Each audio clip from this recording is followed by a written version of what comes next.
Yo, What's up? now you know this dude Todd didn't know my name was Eric. Yeah, I didn't know your Bro, name was Eric. what? That's crazy. Well, I literally said it like a couple times. Yeah, well, I'm just stupid. Well, you know what, Todd? We were You're talking right. about it in our. He was like, "Oh, your name's Eric." I'm like, "Yeah." Yeah, no, that's the first time I remember hearing it, so How's crazy. your COVID recovery? Still sound a little sick. Yeah, a little bit.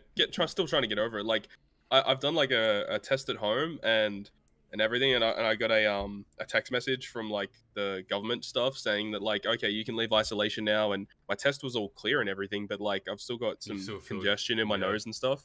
It's annoying as fuck. Yeah. Damn, You got bro. your taste and smell back. It's getting there, but it's not completely there Yeah, yet. I'd stay at home, man. I'd just stay safe. Friggin' Dylan and Jacob, they messaged me like the other day. They're Yeah. like, "Oh, you want to go to the movies?" Like, bro, I just got out of isolation. I I don't know if almost I want to go died. outside. Like I'm literally still infectious. Yeah, it's a bit crazy. You don't want to be the guy that's still infectious. You go to the movies with Dylan Cobb, and then they pull up text you saying, "Oh, we're positive" or something like that. Well, you know what's Like, stupid though, because I caught it at a New Year's party that I went to, right? and the two other people that went there were part of Jacob's cricket team, and they actually were positive when they ended up coming. Like they didn't know it they didn't know at the time though. Yeah, right. But right. the crazy thing about it is that Dylan and Jacob were sharing a vape pen from one of the guys that was positive, and they didn't catch it. That's crazy. And I had nothing to do with these people at all, and I somehow caught it. Like Todd it's so ain't even bullshit. talking to no one, man. Todd ain't It's so dumb. I'm so upset. Todd ain't even talking to no one, man. He caught it. That's crazy. Yeah. All right, Poppy, you happy now? Yeah, now you got the Shure M7B or whatever the fuck it's called. He's got the Go XLR attached. All right, do we want to talk about everything in the Ep plan, or is there anything that we can just like jip out of there? Because it's gonna be a fucking long one. The episode 1000 Sugofest you can delete, I think. I was thinking fuck that. No one cares about that. No, what do you mean? Nami, Robin, Usopp, Jinbei, man. Whatever the fuck they are. They're great units, right? Great legends. Alright, I think it's fine otherwise. That batch was so weird. Like, why they even do that? It's the reason why it's fucking weird is because they released 4 Straw Hat units in their Wano Onigashima War attire, and then released a Straw Hat Legend with the same units in it. Actual 3-head. Alright, we're gonna start with the world merge stuff because that seems pretty interesting. That's the celebration Sugo at least, and then that can kind of lead us into the rest of the shit, man. Damn, we back. Yep. Yes, sir, baby. Let's go. And yeah, hopefully everyone had a good break. Your ball. Yep. I had a Flame had an eventful one.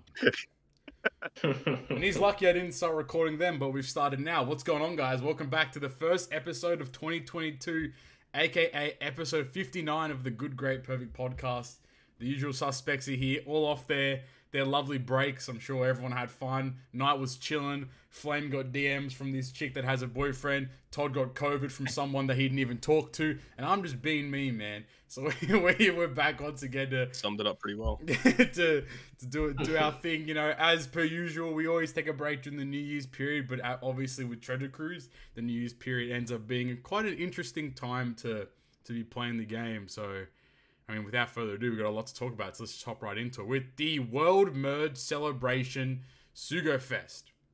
So, essentially what happened was, once we went on break and did the award show and stuff, we got obviously the official confirmations, and we got the official campaign that like correlated to the World Merge Celebration actually occurring, and this World Merge Celebration, which confused everyone, because they used the word merge, but they should have used the word synchronization, but it is what it is. It's a content merge is what they were trying to allude to at the end of the day.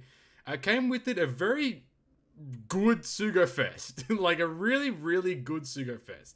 So essentially what this Sugofest was, it was a 10% legend rate banner, and basically debuted every legend that Global had missing, at least all the regular release legends, that being Legend Lucci, Halloween, Perona, and Boa, and then the Superclass Katakuri and Doflamingo.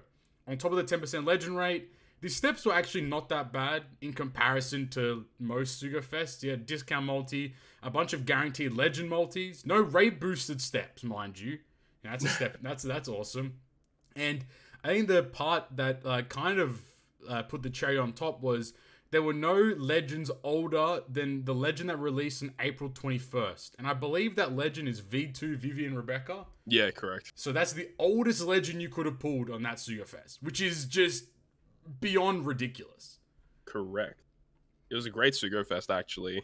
Because, like, even throughout the year, for all of those players that didn't have an opportunity to pull for some of those units like Moria or King and Queen, even the recently released Vivian Reiju, you could get them on this banner, and the rates were pretty decent, and a lot of people picked up a lot of new characters in this banner. And I mean, it was not only just the legends itself, but all the batch rare recruits for these units as well. Yeah, that was the crazy part, because literally, like, if there was a Sugofest to pull on, if there was a Sugofest to call a bait Sugofest, this is good bait. Yeah, this is a very good bait Sugofest. It's crazy how they make bait Sugofest better than actual. Like, no, we'll get into the New Year's Sugofest a little later on down the line, but because the New Year's Sugofest was kind of ass, but this Sugofest was cracking. So what did I do? I did 10 multis on the merge banner. I ended up walking away with all the new rare recruits. I got, let me see here. I ended up pulling a new Marco, Superclass Doflamingo, Halloween Boa. I pulled Superclass Katakuri, and I pulled... That's all the legends, actually. Yep. So I pulled like 5 for those new legends overall, which is just like... And all of those legends are insanely good for the most part as well there. So I was hella gassed. Doing 10 multis and getting 5 legends might have been like the most exciting part of the whole thing. Yeah, the fact that it was 10% red rate, and like, so you saw more reds, and the reds that were available were high quality. It was a great banner to pull on. Yeah, I pulled everything off of it pretty much. I did a lot of multis though. I did heaps. Yeah, like it was, the thing is, like, I know people always said like, oh, don't pull on bait banner before the new year, this and that. But this, like, if we're talking about like quote unquote exceptions, like this was a banner that was like, it was worth pulling on, because 5 of the new legends that released on this banner had never appeared on Global before. So immediately you have a really good chance to pull some fantastic legends to start off with. So for players, and this banner lasts until like the end of February. So that's like crazy. For people that are like still contemplating or have gems left over from New Year's, which I doubt anybody does, I would, and then they haven't pulled on this banner and they're missing a lot of legends, I would say this is definitely worth chucking at least like, what would you say, maybe five multis minimum, because like the fifth step is a guaranteed limited pool legend.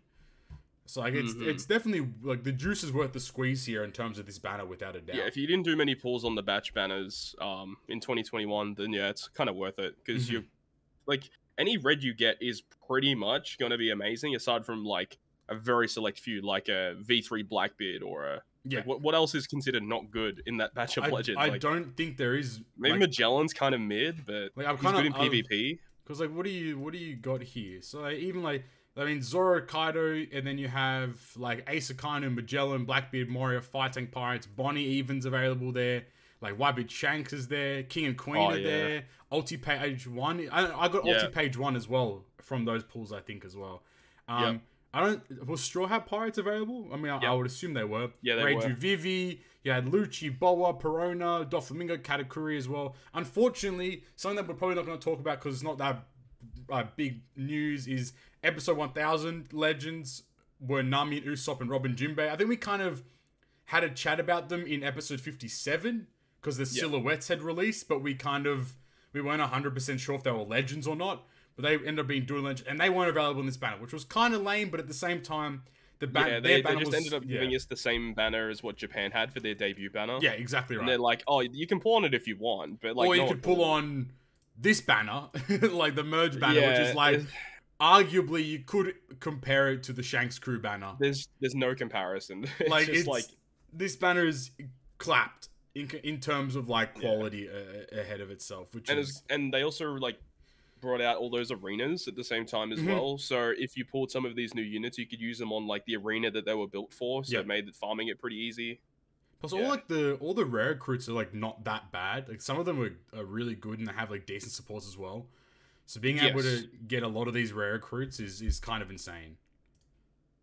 Yeah, all in all, good banner, good bait. I'm really happy with this banner. I mean, Yes. like, the whole OPTC, like, World Merge celebration wasn't that bad. Like, in terms of, like, combining the games on the same timeline, I think, like, as much as we want to complain about it, and we have complained about it for, like, the last 9 months, probably, like, for them to stitch it all together in the last second, like, they did an alright job to, like, get everything to the point it's at now. Like, It could have been so much worse. Oh, Imagine exactly. if they separated these units into different parts. Oh, Yeah. it'd be so That's bad. Oh, that'd been bad. Oh no. What was it? Because that's how I was very adamant that was going to be the case. I was very adamant that they're going to be like, all right, this is 3 separate parts for like separating each of the banners and steps. But thankfully enough, they didn't do that, which is like a blessing in itself.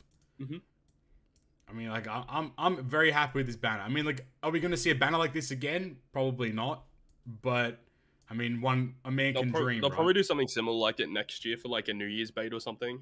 Yeah, I Like, mean, like, if I'd be down. that's good. If they just do it like characters released from April of that year and 10% red rate and like have those really good steps. That's a like, fantastic bait. People are going to that's a pull on it good like bait. crazy. Yeah.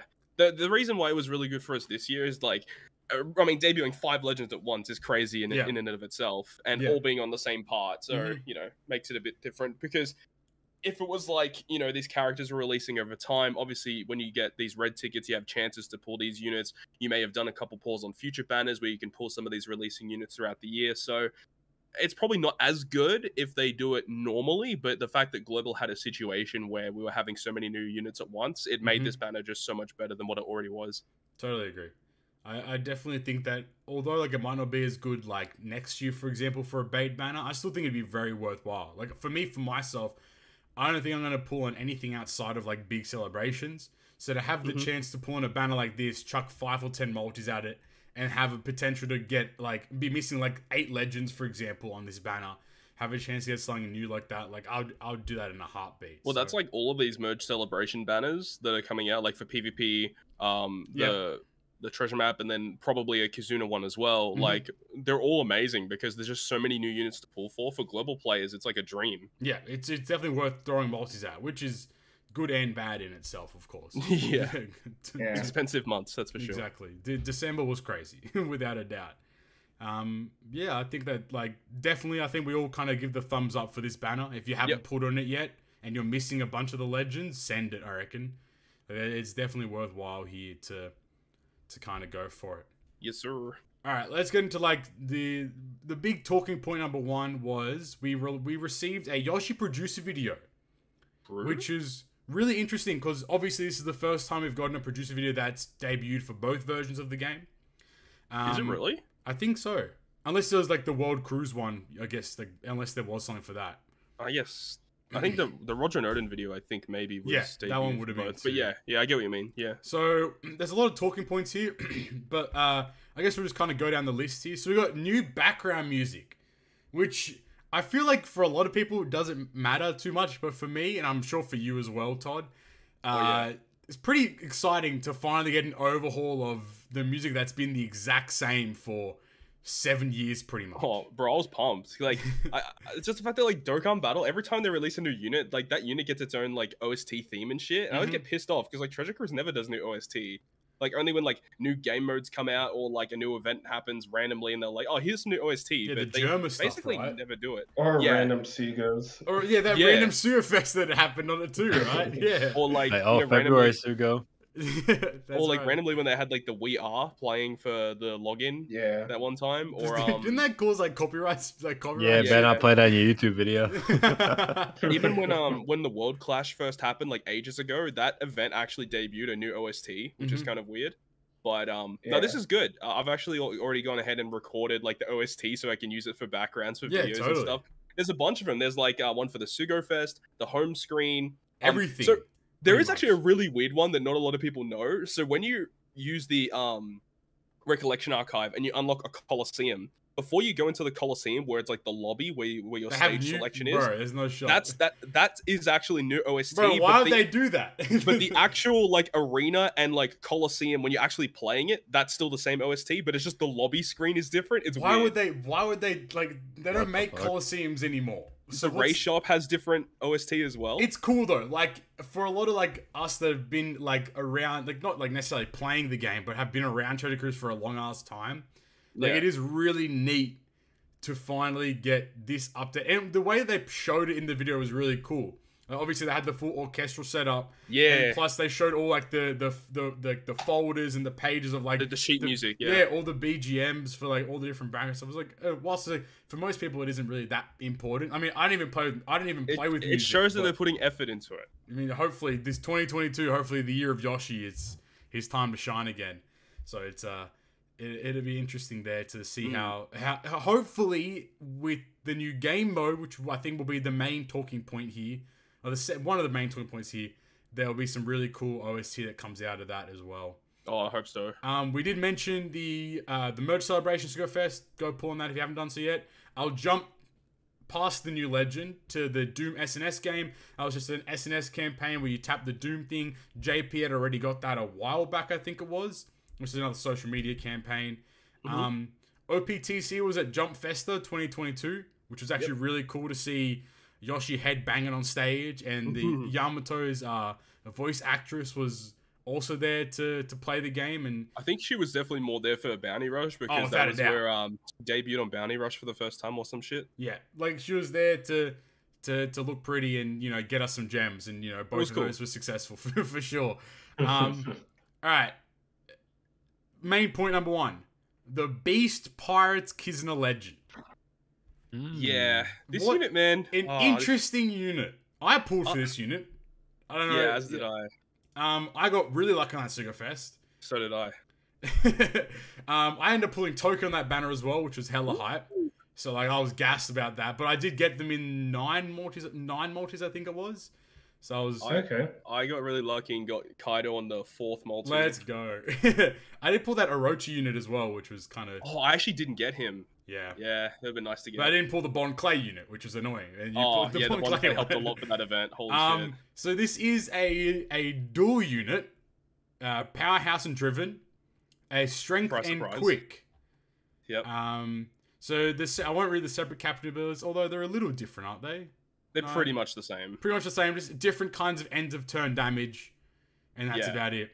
But what's interesting is, so they're dual captain abilities. Reduces the cooldown of strength and quick characters and powerhouse, specials by 2 turns at the start of the fight. Reduces own special swap cooldown by 8 turns. Boosts the attack of strength, quick, and powerhouse characters by 5x, and then HP by 1.3. And if there are 6 powerhouse characters in your crew, deals 600x character's attack and type damage to all enemies at the end of each turn. Yeah. They're really strong. That was like the thing that like is so interesting, is the fact that as a captain they make it so that their super swap is accessible from the get-go. Yeah. Which is that's really cool. Because, I mean, what their super swap does is, like, pretty powerful, but I also like the fact that they have, like, the 2 turns of cooldown is really good. 5x base boost for 1 class and 2 colors is fine. Yep. And the end of turn damage is obviously a big component of the unit, obviously very reminiscent of V1 Kaido, and the fact that you could switch between either a strength unit or a dex unit to get different color damage is really good.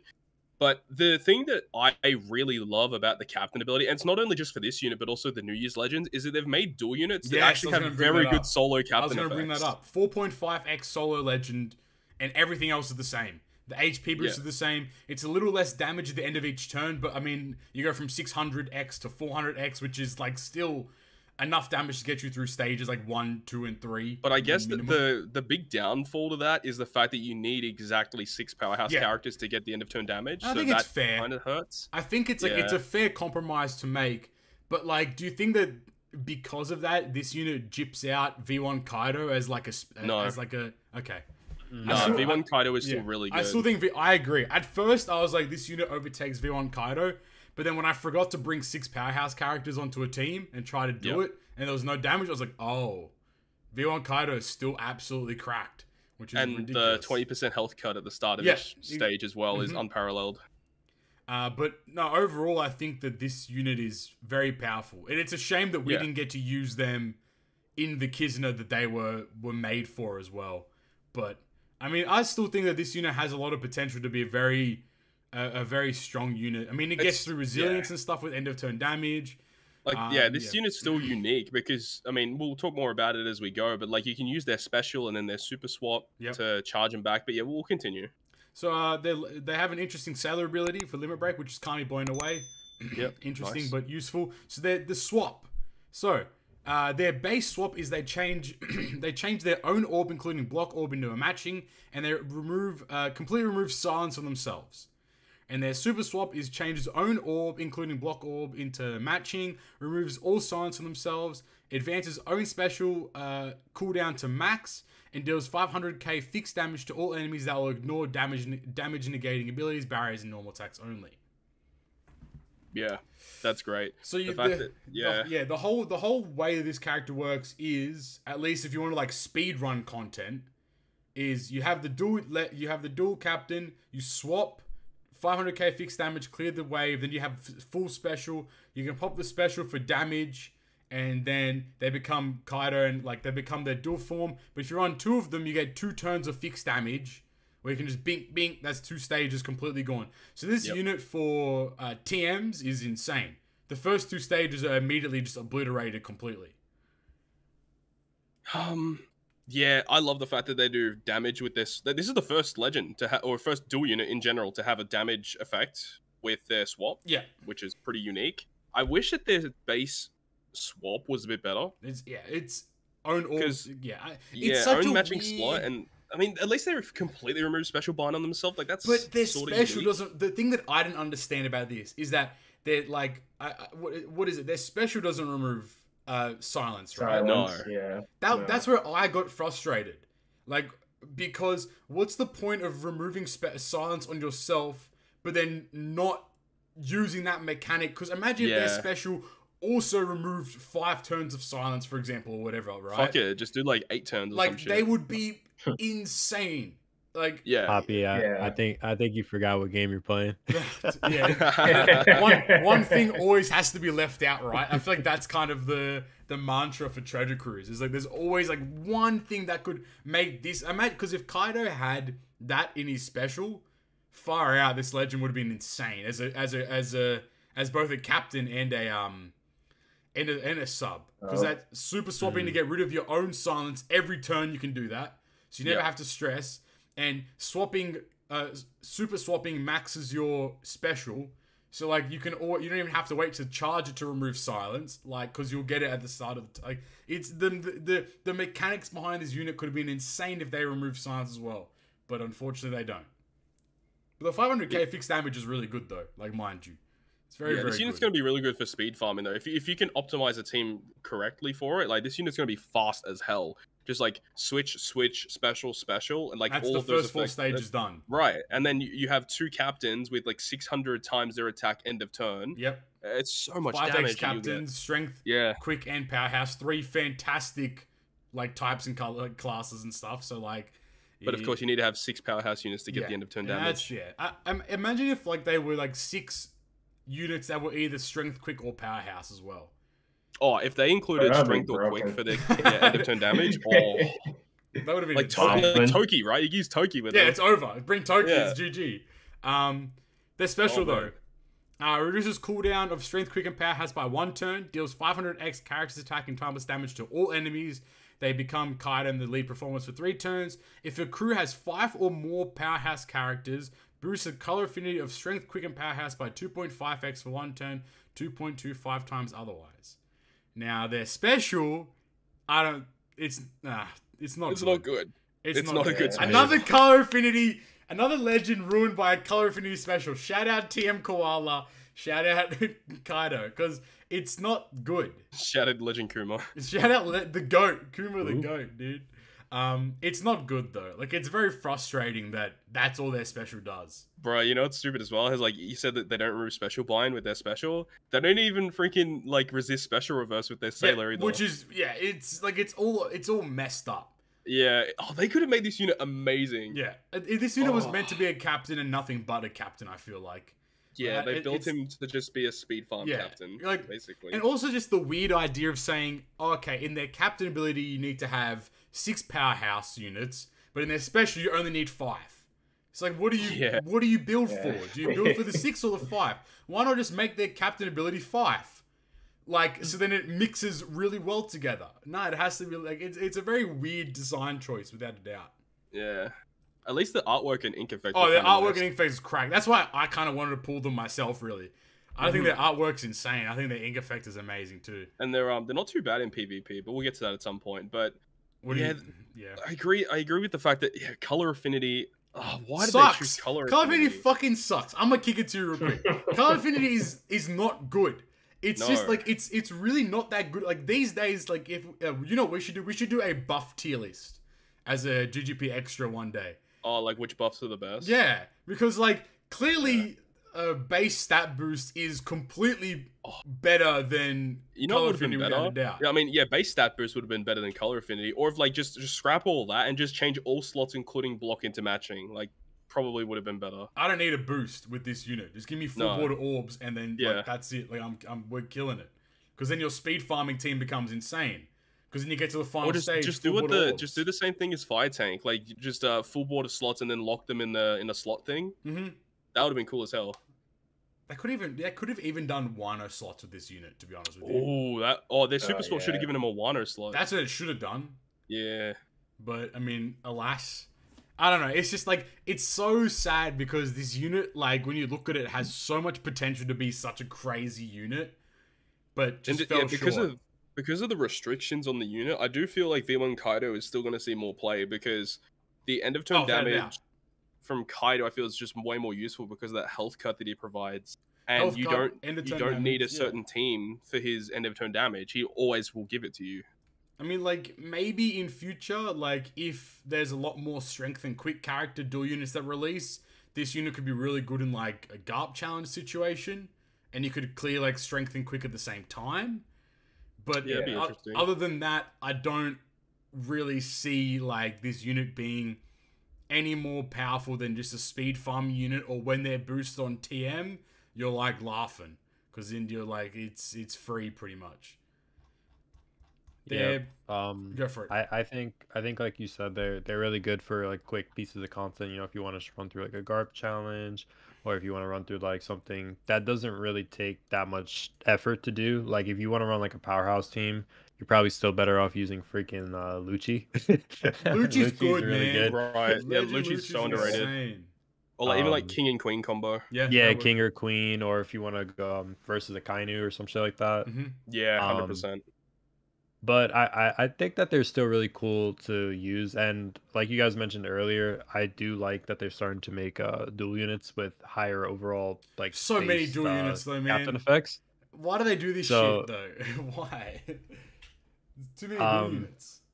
They do have a what was that thingy?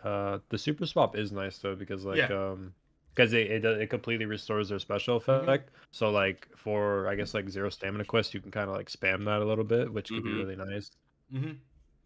Yeah, you could use their special on one turn and then just activate their super swap and then get the special back immediately. Yeah, so good. If you have the super swap charged up and you use the special effect when you come out of their dual state, you'll still have it charged up. Yep. Okay, yeah, that's good then. Yeah, and especially because when they're the captain, they start with max super swap, so you can just save that. Until right away. Yeah, when they're captain, that is. Oh wow. So like they can. That's why they're like. That's why we're so disappointed because their special is like so mediocre. Like imagine, do you know what they could have done? Imagine if they had like a stacking buff special like Sober Mask, where it was like if you use the special one time you get blank, but then if you like use the special super swap blah blah blah blah. Like if you had 2 captains, you could get an even higher. Oh buff. yeah, so it'd be like 2 times color affinity. If you use the special, it does 3 times color affinity. Yeah, because then if you run 2 Kaidos, then you could use both their specials. Being like Bob's your uncle and you got 3x color affinity, but you're still probably upset because it's color affinity. But I mean, I digress. Rumble kit though. So 100% resistance to silence, 30% reduction to cerebral. Their level 5 ability is level 6 attack up and HP up to powerhouse characters, and their specials on a 34 CT. It does 0.8x their attack in damage, and that will ignore defense to one enemy 4 times. Yeah, I use them in PvP. I build a team around them with like superclass Katakuri and a bunch of powerhouse units, and they were okay. Yeah, but they need some support. Yeah, class teams aren't the best in Rumble Powerhouse at the moment. needs some like now that we have a lot of the super classes coming out, and then mind you, Global did receive all the PvP buffs as well. So a lot of the limited rare crews got buffed and such. But like I think hopefully the class meta keeps up. Or at least not keeps up, but they gets like released. All like units get like multifaceted. So if a PR unit comes out, it's not just a strength unit, it's a strength and slasher unit. So it can be used in both situations. But I think hopefully as Powerhouse potentially gets a little better, this unit in Powerhouse teams is going to be crazy.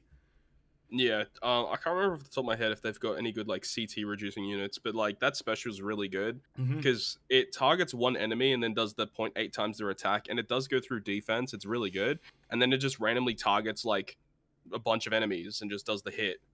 It's good. It's not that much damage, but it's counteracted by the ignoring defense. It's good. Yeah, like I feel like maybe the whole ideal is like you try to kill the first enemy where you reduce that or you negate their defense like really quickly, and then you can have like the other 2 or 3 hits just like combo out a character as well. Is probably like the ideal play, because I mean they boost their own attack by level 6 and that's one character. Yeah, alone. their passive is great. Yeah, their passive is insane for powers characters. But I mean I guess it's also like the downside of dual units in Pirate Rumble where like they don't get any color benefits at all, so it's all reliant on the classes themselves.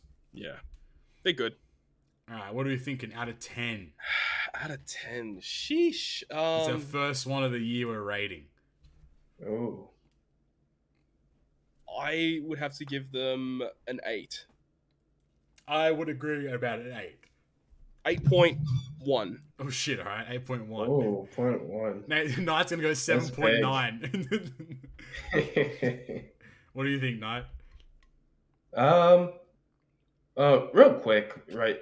Since we're talking about PvP, I didn't want to like jump in. No, but, Go for it. Didn't Crocodile, doesn't he debuff Free Spirits, the TM one? The Isn't Legend? that his? Yeah, the I think one he that does. came out. Yeah. No, Okay. That'll come up later. But for the ranking, so pretty good captain and like what he does, like I really like that, but the special is pretty lackluster, and I really prefer legends that are both like, well, I prefer legends that were both viable. Well, no. Well, yeah, I guess viable as like captains and subs. So I'm just gonna give him a 7. Yeah, I feel that. personally. I feel that though. Like, it's frustrating because I feel like this unit was kind of made to like do tons of like AOE damage and Kizuna and stuff, but then at the same time, like Kizuna always has like NAO, so all their like end of turn damage, I believe that doesn't go through NAO. So like No. So it just gets completely binked And that's the out. thing as well. If you do use them as a sub, you still have to do 8 swaps to get their super Which swaps. is So just it's the most we have right now in the game. Yep. That's a lot.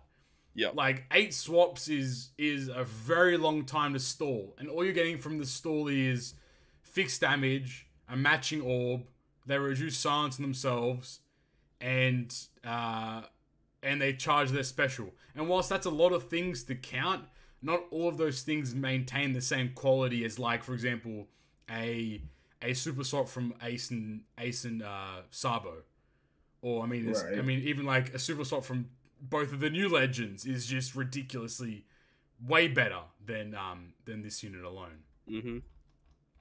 I would say like a 7.5 is a good average for this unit. I wouldn't say that they're the. I'd say that they're a very. If you get the legend, like, you should be happy because it's a very fantastic character nonetheless. Yeah. Right. And Flame has disappeared, so he can give us his score later. But from that, probably the more interesting part from Yoshi video. Surprisingly, we're still in the Yoshi video. The Grand Voyage game mode was announced, and Yoshi, which I actually respect a great deal, made a point to specifically outline a few key areas that this game mode would cover and what it would potentially be about. Obviously, we have no idea when it's coming into the game, what you do in it, like anything about it. But he gave 4 or so key points that he wanted to reference. Firstly, he said, this is not a time-limited event, it is permanent content. Secondly, he said, it is not repetitive content like Kizuna or Treasure Map. He also said, this game mode will allow old characters to be able to shine rather than only the new ones. And then he made a very explicit point in saying, this will not be a ranking event game mode. Interesting. Where I was thrown for a loop for this whole entire thing. So I kind of want to hear what you guys think in terms of how you guys feel about what this game mode might be. This literally could go in like 10 different directions. Yeah. But like it would be interesting if it was similar to like Dokkan Battlefield. Yep. And that's the one where you select like I think it's up to 100 or 120 like units in your account, and then you basically have to deal with like 10 bosses in a row, and then out of those 10 bosses you like build teams out of the 100 units that you chose to counteract boss gimmicks and stuff. So that could be interesting. Or they could go like I don't know if there's like I don't know a comparison to it, but like a mode that's like a continuous one that like never ends, and it like could alter as time progresses. Or if you get to a certain stage, there's like a break point, and it's like, oh, you're about to continue, this is what you'll need to move forward, and it'll show you like enemy gimmicks, and it basically is like a never-ending event or something like that. Or like it constantly changes along the way, so not everyone is going to have the same bosses, and it really depends on your account. That would be flipping, like that'd be sick if it was a kind of like a roguelike kind of thing where it's like every time you play it, or for every person it's a little different. Or maybe like the way it's structured. So, for example, you might play Todd and start off with a boss that deals an attack down buff. But when I start it, my boss gives me like despair and bind or whatever. So there's a little like nuances in everyone. So not everyone can just like log on to YouTube and kind of find out, hey, this is what I need to build exactly. They kind of need to use those characters that are available to them. Yeah. I mean, like, one of the things I love the most is that it's not time limited. So I hope that what that means is that it'll always be playable, but on top of that, you won't be able to like finish it like day one. Like, there'll be like constant, because that's my concern, is that like if it's a thing where it's like complete 30 stages and then next month it resets, then technically it's time limited. So like, because people are like, oh, it's gonna be kind of like GARP challenge. I'm like, well, no, GARP challenges reset. So there's a time limit associated to that. So I'm kind of concerned it's like how they're going to drip feed content. I wonder if it's going to be similar to like a Kizuna in a way where you have a certain stamina pool that you can use to get through it. And like maybe like you can't recharge it in any way. And it's just like, okay, every 24-hour period, you can do 3 runs of this and see how far you get. Maybe they could do that. I don't know. I would really like it to be kind of like a roguelite. So like if you've played like The Binding of Isaac or like Enter the Gungeon, or like this is for the viewers and stuff at home as well. Like those kinds of games where it's like you start off like really weak, but then as you play the game you pick up items and buffs and you just get stronger and stronger, so you can clear things faster and more effectively. So imagine it's like you beat the first boss, kind of like Fighting Path with that like boat thing, where it's like you beat the stage with a particular color, and then you can use this to like buff a color or whatever it is.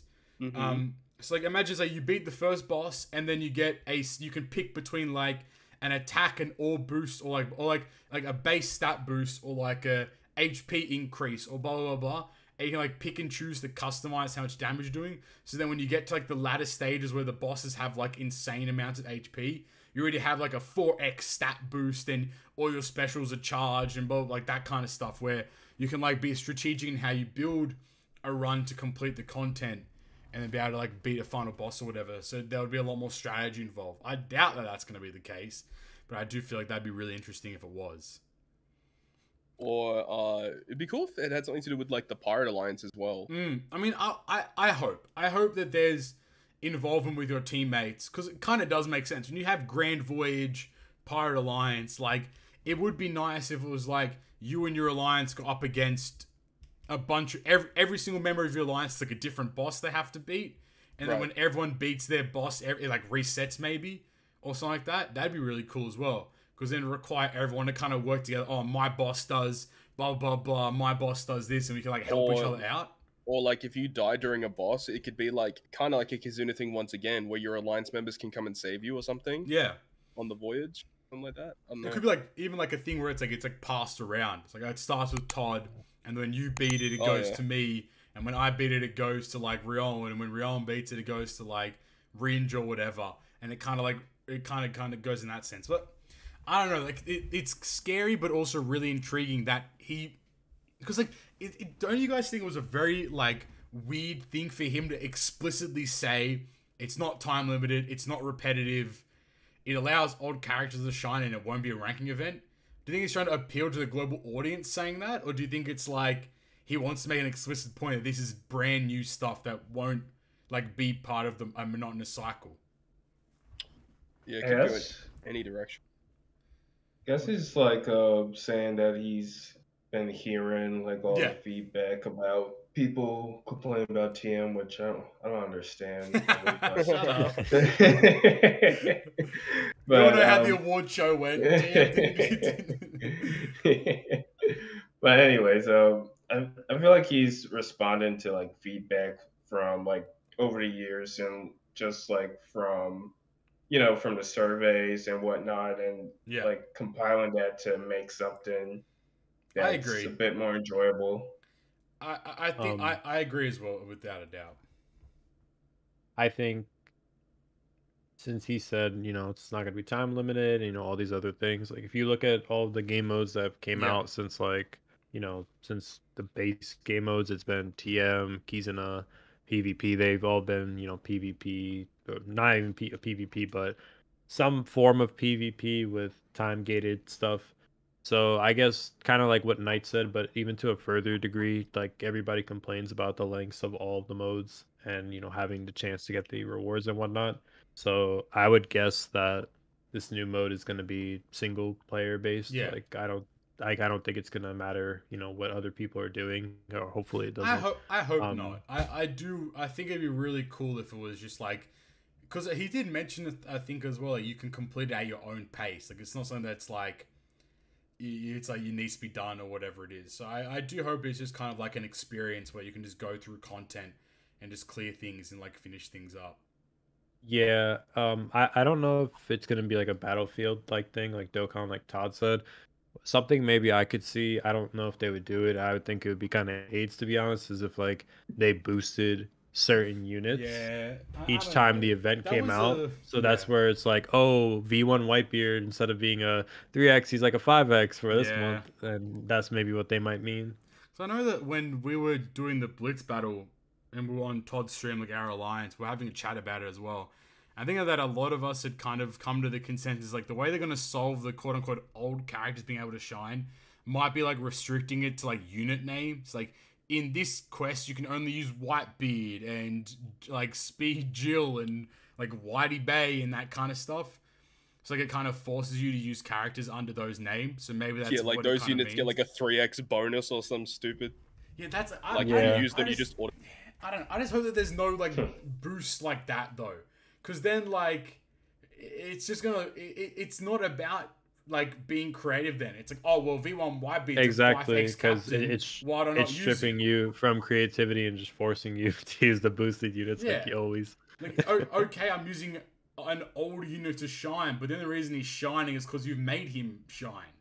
You haven't built the content for him to be good, and mind you, like trying to get V1 Whitebeard to be good in content would be very challenging. Or not even actually, because you can just make the content piss easy. But at the same time, like if you're making him a 5.5x captain for the raid or for the event, why would I not use him? If he's boosted and I get potentially boosted drops or more points for more rewards or something like that. Like why would I not actively choose to do that? Yeah. I get you. Like I honestly hope that what it is like it's a cross, but I think that the Battlefield format, and mind you, I know nothing about Dokkan, but I do think that the Battlefield format could work well if it was like you can choose. Because how many bosses do you think hypothetically they could put in? Like 10 maybe. So like you would say, okay, you have 60 characters, and you can run the gambit and build teams and blah blah blah, and just go into content. But I think the only issue that I have with that idea is that with Treasure Cruise, debuffs are so crazy sometimes. Like you're gonna need the most niche unit to get. Like I mean, for example, like what unit does what Onigashima Killer does, like the rare recruit, right?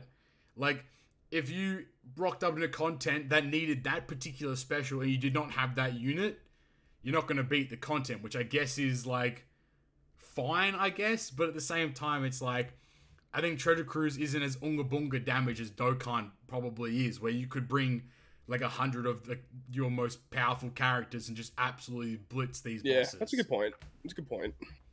So it's more difficult. Yeah, I think Treasure Cruise is like we've mentioned before, Treasure Cruise is a puzzle game where it's like you have what's in front of you and you have to solve a problem, and you have like a plethora, like over 3,500 characters now of just like trying to use those units to solve that problem. So yeah, I am very excited though. We haven't had a new game mode in a long time. What was the last new game mode? It was Kizuna, right? It was Pirate Alliance Kizuna. If you want to PvP, if you want to call Pirate Alliance Kizuna a new game mode, which I would say you could argue that it probably is, but in terms of a new like button to press, then yeah, PvP was the last one. So it's literally the anniversary, like 2 years ago. Yeah, which is insane. It was when Super Types came out. Usually every year there's like a new kind of thing. So hopefully this means that they've really been putting their nose to the grindstone with Grand Voyage here. I just really, really, really hope that it's not like it's because like what scares me, I guess, is that time limited. Like, what do they consider time limited? Do they consider time limited as like, for example, like TM where it lasts 4 days and then it stops? Or do they consider time limited as GARP challenges where the Trouble missions are available from today until the 15th next month and then they reset?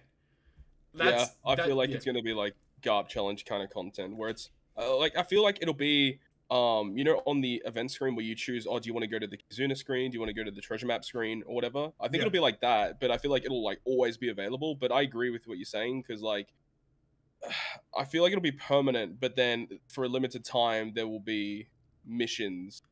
Yeah. Relating to it. I would just hope that like if it's permanent, I can like, and like you said, what if it is one of those things where it's like you can run it 3 or 5 times a day, and like that's all you can like PvP, right? But you can't refill in this sense. But at least when I play it, I can get like good drops out of it, so I'm inclined to farm it every day.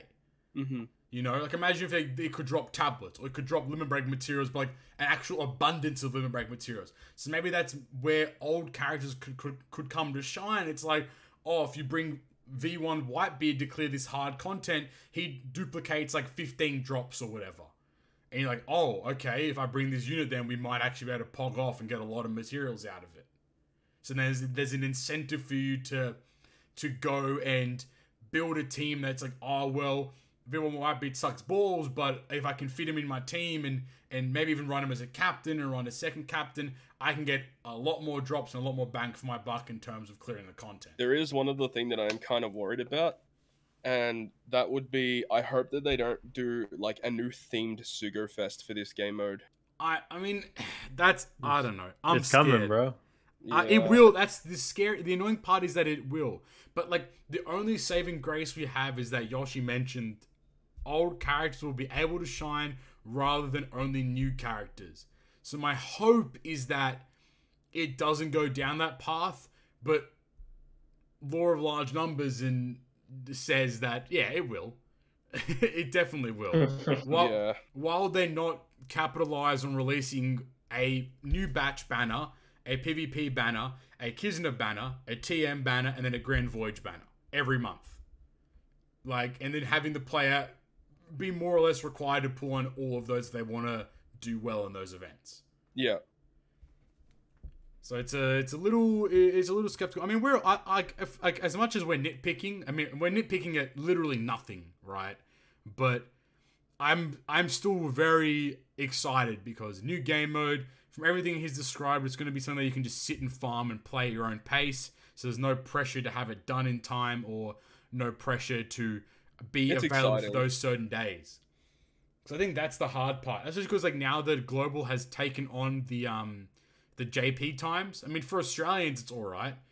We start at like what 8 p.m. now, or events finish at 8. Oh, sorry, events start like 8 p.m. and finish at like 1 a.m. or 2 a.m. or something like that. Mm-hmm. Which is kind of like, which is okay. But I know for like the US, it's like, I mean, Carissa was up at what, like 3 a.m., 2 a.m. for the Blitz battle, which wasn't fun whatsoever. I mean, for the Europeans though, they're living in it, which is, I mean, fair enough, because I think a large portion of Treasure Cruise players are from the European region anyway. So, I mean, good on them. All right, I'm excited though. Yeah, I think Grand Voyage will be fun. All right, boys, buckle in. New Year's is upon us. Okay. 2 new legends are released on New Year's. Luffy and the Straw Hat crew. And Roger and Whitebeard. Oh my days. Oh my days. Okay.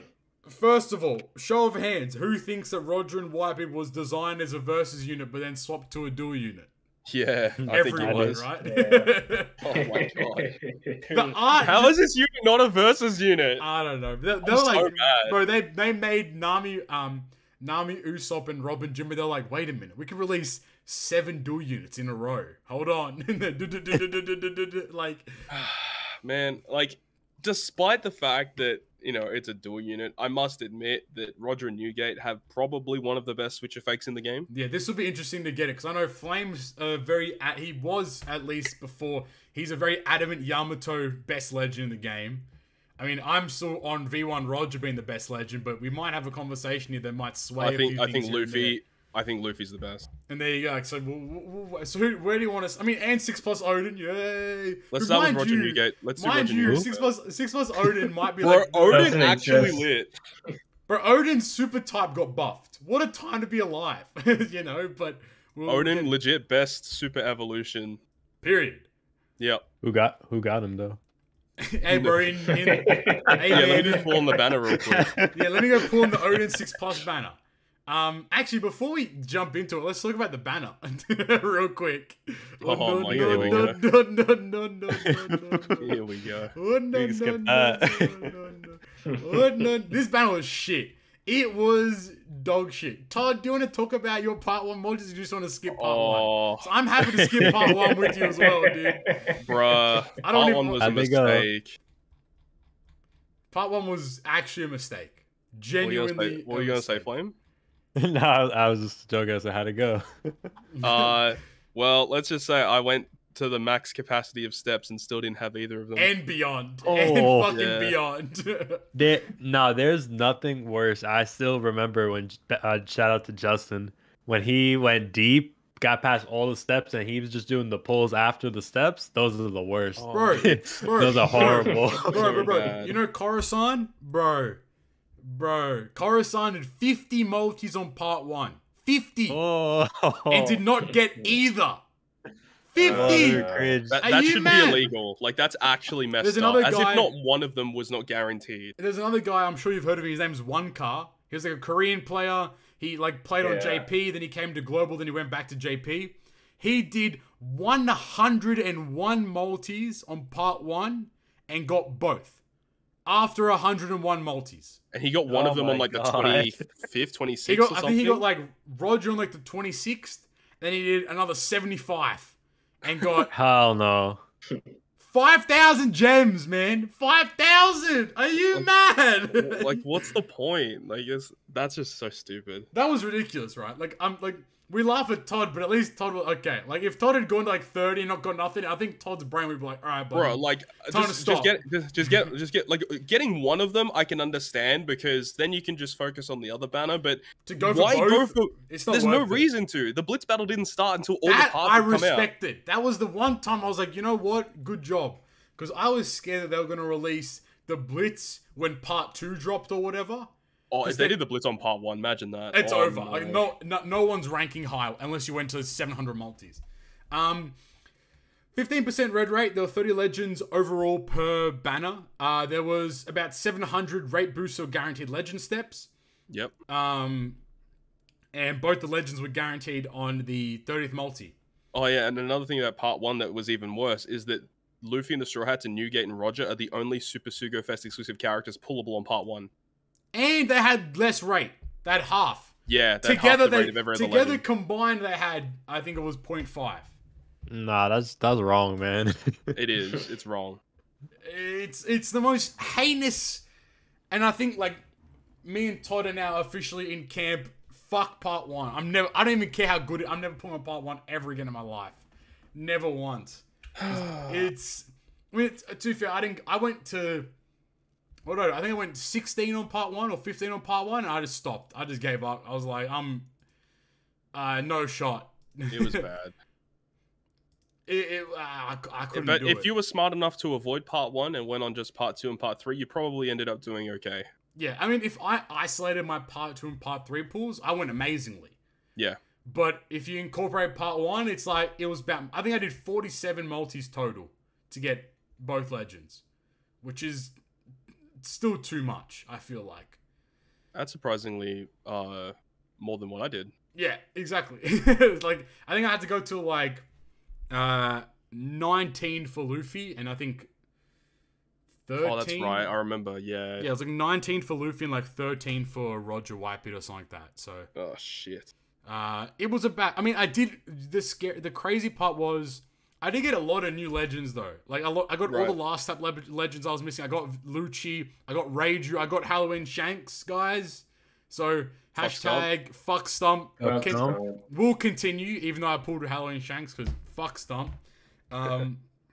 I pulled all the like so, bro. The crazy part was I rainbowed last tap kid, which is just insane. Let's go. And I pulled Luffy. I got another dupe of Yamato. I got another dupe of last tap Law. Like and it is what it is from there. But it wasn't a pretty banner to say the least. It was like, especially like I think that the part that hurts the most is that for a New Year's banner as well. For probably arguably one of the biggest celebrations of the year, it did not feel like a New Year's banner in the slightest. You can literally just compare to last year's Roger and Oden banner, and it was so much better. It's incomparable. The Roger and Oden banner last year was insane. Because last year's banner, it was only 2 parts, and there was no like part 1 with shitty rates, and also 15% red rate the same, but they only 25 legends last year, where this year was 30 legends. Yeah, I'm over that. Can we talk about that real quick? I'm fucking over them saying 15% red rate, but there's 30 legends. So it doesn't actually change the rate to get the unit. Shit. Yeah. Every unit has the same. Don't increase the red rate, but then add more. Like, I don't know. It's dumb. It's ridiculous. But like, this year we're advocating for better fucking Sugos. We got our gem sales. We got, we got. Apparently the prices were reduced.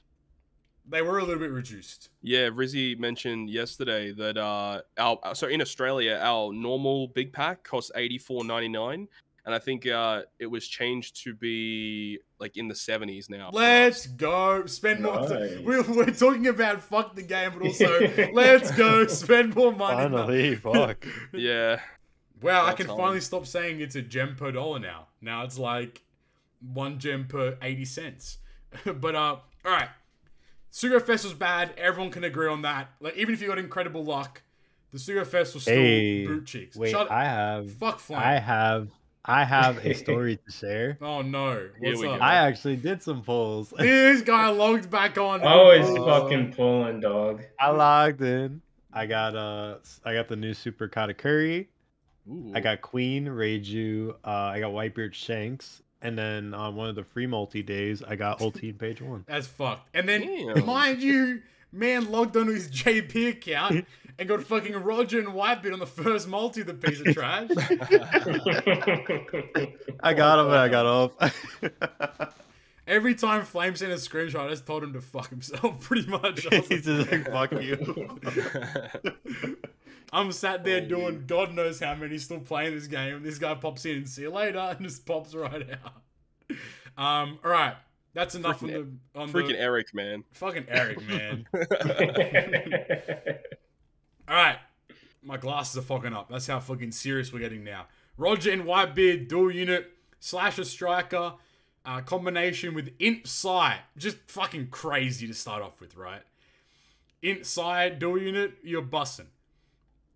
Yep. So they have different. No, they don't have different captains. No, they have slightly different captains. So they're actually very different captains. Sorry. So captain ability 1. So I believe this is for Roger. Boost slasher and striker characters by 5x. HP 1.2 makes Int and Psi beneficial for slasher striker, and he reduces bind, paralysis, and silence by 1 turn.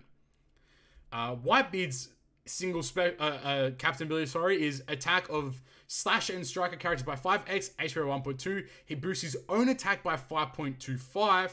He makes Int and Psi beneficial for slasher and striker. Rogers is so much better. Rogers is fucked. Yeah. Rogers is so Whitebeard good. Dirty. Yeah, Whitebeard got fucked. Dude, Roger reducing 1 turn of paralysis, silence, and bind is initially when I read it, when I read it initially, I'm like, oh, like that's like it's only 1 turn. It's not that useful, but no, it is. It makes a big difference. It makes so much difference because like so many situations where you're gonna get binded for 5 turns, and then you have like you get rid of 3 turns of your sockets, and then it's okay. If I have double Roger, I'm good to go. Or like, what is it? Is it Duffy 2 that like paralyzes you like every bloody turn or every? Oh yeah. You know, it's like you have Roger up, no problem. And silence by 1 turn is always sick. Like it makes those like 4 turn removers more useful. Way better. Oh yeah. So like incredibly. I mean, Whitebeard's okay. he's chilling. He's at 5.25x for himself, which I guess is pretty neat, but I mean it's nothing in comparison to Roger. But they're dual captain. Boy, oh boy. Boost the attack of slasher and striker characters by 5.5x. HO 1.2 makes Int and Psi orbs beneficial for slasher and striker characters and reduces bind, paralysis, and silence by 1 turn. Holy dooly. We have our first 5.5x character. At least it's limited to 2 classes. Yes, which is a blessing in disguise. Because imagine if Roger White would be like, yeah.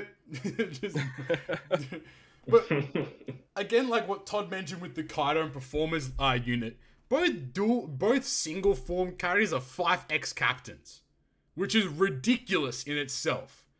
And when you combine them together, they're both 5.5x, and then they do the Roger like reduces bind, paralysis, and silence by 1 turn. It's really good, really good.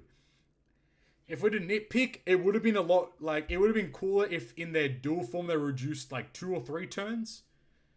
Like, I think that'd been really neat, but still, like 1 turn again in itself is really good.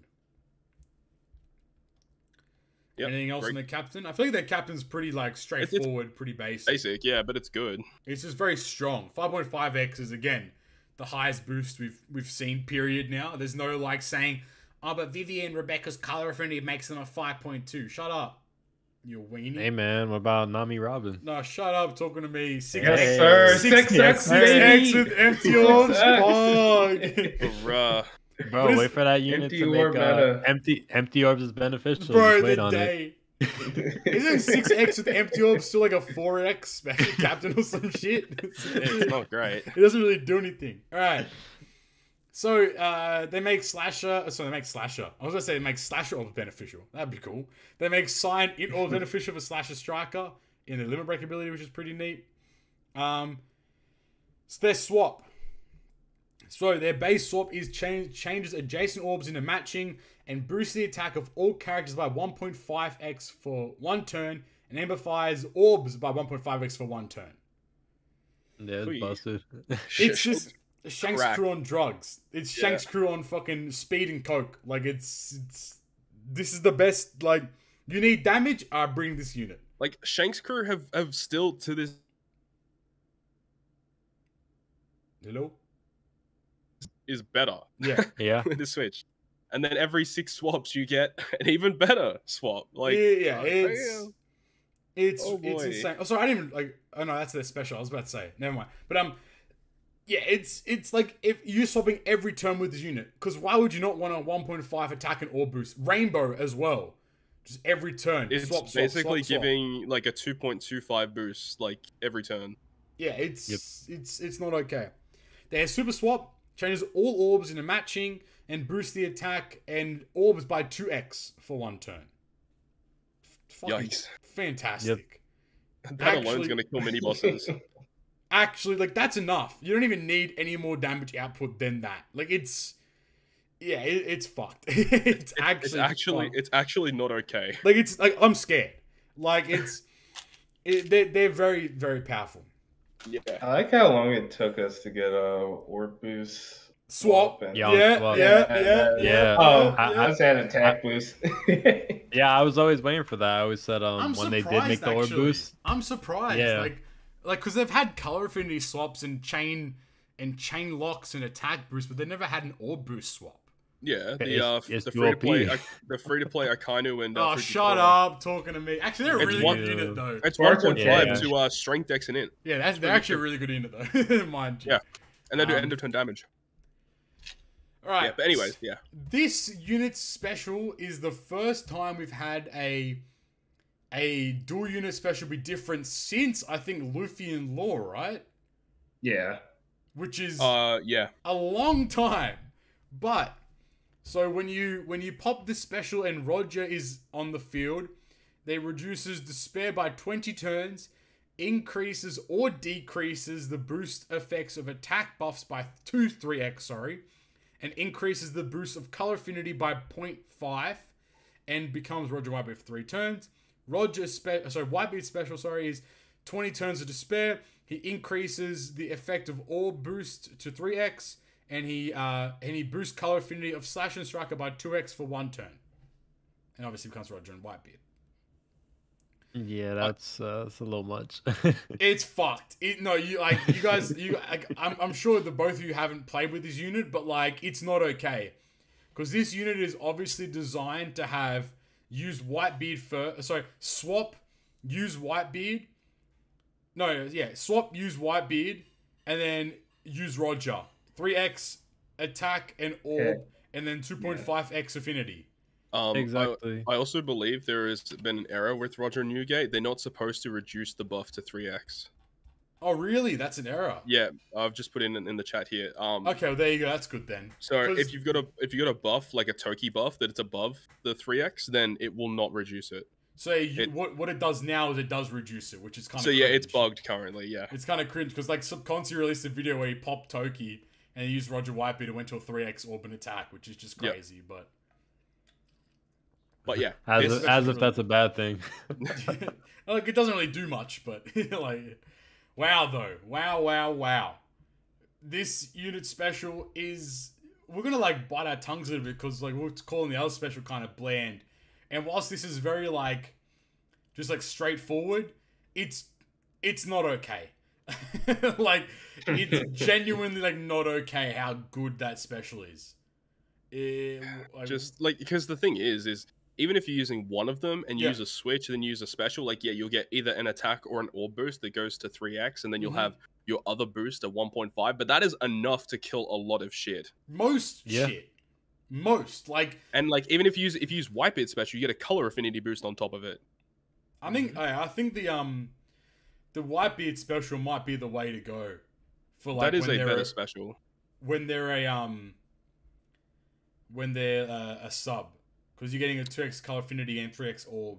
I guess it depends on the team. Yeah, I suppose. Because Roger can still buff any affinity boost you got. So by 0.5. So if you got you can make an affinity buff at 2.5 or a 2.75, maybe a 3 times depending. Does he buff the swap affinity as well? Swap affinity. It's like if like Sub or Koala swapped and gave the unit. Oh yeah, any affinity. Oh wow, okay, that's really good then. Yeah, that's like even really, like really affinity from supports and stuff. Wow. He can buff. Wow. Yep. Because they don't do attack. The so attack he can make the affinity from the supports like 1.3s into 1.8s. That's fucked. Yeah, it's really good. That's really good.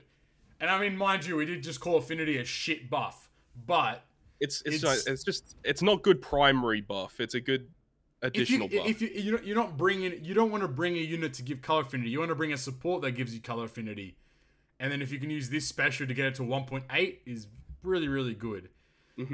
I mean, it's sort of not, like, it's surprising, but there's not really much to talk about in terms of their entire kit, other than like their Pirate Rumble stuff, of course, a little later. But it's very basic and straightforward. Yeah, but it's good. They're very fucking strong. they're very, very strong. They do a lot of damage. Yeah, they hit really hard. 3x buffs are just ridiculous. Like, you don't think about it until like you actually use it in content. And getting a guaranteed 3x attack and orb boost purely from their swap and then popping both specials is just, like, it's not okay. Like, it's way too much damage. And a cool thing about them is since they get their effects from their swap, you don't really have to worry about what was it, preemptives. Yep. No preemptive to concern about. It completely removes, and like, you don't need to bring units that do attack and orb boost, pretty much, for the most part at least. Nope. Like, you barely need damage for like early stages. Like, I think, what was it? I think it was somebody I think it might have been Chaozu cleared Rev 2 in like 5 minutes or 5.5 minutes with Double Roger, Whitebeard, and was just swapping every turn and just bink, bink, bink. Like, it just did mad damage. I mean, mind you, B-Bro then did it in 4 minutes and 45 seconds, which is insane. But, I mean, that's kind of the power of the Luffy crew, which we'll get into a little later. But, yeah, this unit's insane. This unit's just ridiculously powerful. Where's their last tap? I forgot. These dual units have last tap abilities, which we didn't chat about, which we will chat about now. Their last tap, level 5. On the so all you have to do, I believe, is get to the final stage. So they change their own orb, including block orb, into matching, and they add 4.0 to the chain. What? As if they didn't have enough. Yeah. This is what kids should have done. Adding to the chain. Yeah, kids should not have chain locked. You should have added to the chain. But yeah, this is incredible. And what I love about it as well is even like level 1 is good. Like, this is arguably the best level 1 final tap in the game. So same thing, own orb into matching, and then adds 2.0 to the chain, which again is just a lot of damage. Yeah, even if you don't have a matching slot, like, you just hit with them last, they get a matching slot, and they just hit harder. Like, it's so good. Yeah, it's free. It's free damage. It's too much. They have slot mine, they have crit as well, which is pretty neato. But yeah, they're very strong. For like the unit themselves, they're very good for a New Year's unit. The New Year's celebration, however, wasn't there. Their Pirate Rumble kit is their 100% resistance to silence. They reduce 30% reduction to fighter damage. So maybe a fighter superclass coming soon potentially. Level 4, their ability is level 5 attack and HP to slasher, and then level 5 speed up to Cyan Int. Right. Why do they do that? Yeah, it's weird, but I guess like it works because you want to put them on the slasher team. Slasher team has like Kizaru, V1 Doflamingo, 1-0 Law, like that kind of stuff. So like, I guess it kind of makes sense, but then again, it's kind of weird as well. And then their special is level 6 attack up buff to slash characters for 20 seconds, 30% HP cut to all enemies, deals 2x attack in damage that will ignore defense to 2 enemies, and for the first 40 seconds, 50% chance to cleanse attack and speed debuffs to your crew. That's a 32 CT cooldown. That last effect is so weird. Like, why is that even there? It's very interesting because I feel it should be 100%. Yeah, 50% chance is very weird. It should be 100% because it's the first 40 seconds. So, like, it's not going to be that beneficial. But man, this unit is a beast in Rumble. But the problem is the slashes are not very... They haven't caught up yet. Right. Yeah, they're not good defensively at all. They're still very behind in terms of, like, but they need a lot of support. offensive... Yeah, they're fucked. Amazing. They might be the best offensive team in the game. Or close enough to it. I'd agree. A guaranteed 30% health cut to all enemies. and then before they even do their damage, they give an attack buff, a level 6 attack buff. So by themselves, they're providing level 11. Yep. And then their special 2 times their attack that ignores defense, and it's guaranteed to hit 2 enemies. It's a targeting effect. Yeah. So that'll never. So their special never misses in any capacity. And that's basically, after a 30% health cut, that's basically going to guarantee kill two characters. Yeah, and that's essentially. It's basically the Yamato like 20k bink damage is this right. Because they go through defense. Going through defense in Pyre Rumble is very, very powerful. Honestly, I think they need to chill with that because it's kind of OP. Yeah, it is. It's ridiculous because like you said, this unit pretty much guarantees you 2 kills. Yeah. Going through defense means who gives a shit if you have 35 defense? This unit will kill you because they give themselves level 11 attack up.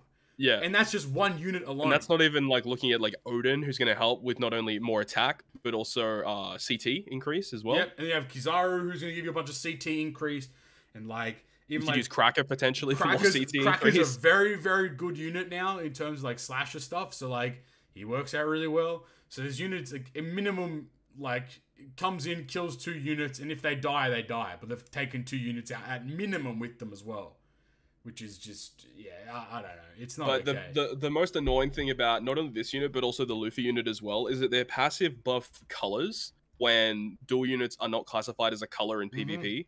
It's the weirdest thing ever. But at least their passive is much better than Luffy's because, you know, they provide a speed buff to sign in, which is like kind of weird, but then they just will always give a level 5 attack and health buff to slashers. So that's nice. Yeah, which is really, really good. Like the speed is whatever, but the attack buff is, and HP, sorry, as well, is ridiculously powerful there. Yeah. I mean, I thought we were going to talk about this unit for like 20 hours, but I feel like Luffy will be the main contention point, I suppose. Oh, yeah, Luffy, yeah. What do you think out of 10, gentlemen? Any other closing comments on Roger and Whitebeard? 10. 10? I don't know if I can give them a 10. I don't know if they're perfect. I'd say they're like a 9. They're like a 9.5. 9.5. 9.6. 9.6. Okay, Swap, we go. Swap too strong. So they're like their swap alone is just ridiculous. Their swap alone is going to make them usable for like everything. And I mean, and then their whole kit as well. On top of that is just like ridiculously. I could already see in future child tiers he's gonna be like, yeah, they're okay, but they're swapped though, and he's gonna leave them in the tier. Yeah, I can see it. Bro, like this unit's gonna be good for a really long time. I mean, Shanks crew is a staple of a lot of teams purely from their swap alone. Well, you know what's crazy though is you can have like this and Shanks crew on the same team. Shanks crew gives you that chain. And then when this guy hits with level 5 last tap, hit for a 7.5 chain multiplier. Yeah, it's not okay. This unit is no bueno. And by no bueno, I mean it's not safe for people. 7.5 chain, 3x attack and orbs, 2.5 affinity. Yes, sir. Pop a quick sugar. Bro. Bro, see, that's the thing. Sugar stays winning. Like, even though she doesn't get a buff or whatever like that, it doesn't matter. Like, Sugar's toy soldiers with all the chain shenanigans, and then Whitebeard level 5 last tap with the Sugar extra chain boost as well. Come on, dog. Like, what fucking more do you want there? Alright. Now, Luffy and the Strawhats. What were they thinking? What the fuck were they thinking? I want to. This might go down in the books as one of the most poorly designed units in history, just because it's like way too good. I want to smoke whatever the person who designed this was smoking, because fuck me, this unit is crazy. Like honestly, if you take out the last tap, this unit like still really good, but the last tap is what takes it over the edge for me personally, and why I think it's the best. But we'll get to that eventually. I only just noticed they're also free spirit fighter. Yep. And I would assume, and then Whitebeard and Roger reduce incoming damage from fighter, and Croc reduces incoming damage from free spirit. So probably the next 2 superclass units will be free spirit and fighters. Anyway. Yeah, and it's a Luffy. And it's a Luffy. Luffy. He does both. No. So Luffy and the Straw Hats, again, dual unit. They have last tap. They are a strength and dex free spirit fighter. And mind you, yeah, they're pretty fucked. So, I think their captains, yeah, we'll read them anyway. Captains are basically the same. Yeah, more or less the same. They reduce 4 turns of cooldown to themselves at the start of the quest. They boost, so the captain 1, which is the Luffy, is 4.75 X attack, HP 1.5, sorry. 1k HP at the end of the turn. And then the end makes all specials that apply to class or type restriction buffs apply to the whole crew. We'll get into that. And then Captain 2, which is the rest of the Straw Hats, is 4 turns at the start, like 4 turn reduction of their own special, 5x boost. If they have a beneficial or 4.5 otherwise, HP 1.5, 1k recovery, and then the same thing. The dual legend captain. The dual unit, when they're combined, reduces cooldown of their own special by 4 turns at the start of the fight. Boosts the attack of all characters by 5.25x if they have a beneficial orb, 5x otherwise. Their HP by 1.5, they recover 2k at the end of each turn, and they make all specials that apply to class or type restricted buffs apply to the whole crew. What the fuck, Bandai? Are you kidding me? Like, how are you gonna make any class or color buff for any positive buff work for the whole team now? TM Big Mom 3x all boost rainbow now. What? Go. Like, even like the Kaido crew we talked about earlier, that's now rainbow color affinity, for example. What's another? Like even the new crocodile that's coming out, he does the chain boundary and attack buff cerebral. It's now rainbow attack buff. Sweet Commander. Sweet Commander's rainbow. Yep. Anything. King and Queen combo, rainbow. Like it goes for attack buff, orb boost, color affinity, anything. There aren't a lot of restrictions on it either. Like I think swaps, it's not. Yeah, so swaps, supports don't work. And like following turn stuff, I think it was that you mentioned. Yeah. So buffs that activate like the clock buff or the perfect buff, the turn after will not become rainbow for some reason. Who fucking cares? Is that a bug or? Nah, we don't know. It doesn't seem to be. I would assume it's an intended mechanic because that'd be kind of fucked if you had like for Halloween lore, for example, like what is he like a 2.5x orb boost and then after like a turn, 2.25 then 2.5. Yeah, so like if you had a 2.5 rainbow then after turn 2.5, like it's not okay, but. Yeah, it's yeah. It's just so good. Like versus Akainu, you just get the orb boost and the chain lock, and it's for all units now that works for. Legend Oden too. Yep. Yeah, works for everyone. This unit, like the thing is, there can't be a better legend in the game than this unit because this unit actively. And I think I'm taking your words exactly, Todd. This unit actively makes every character better. It does. Legend Bonnie, who is like her attack boost is only for int with all of her utility, but now it's for all characters.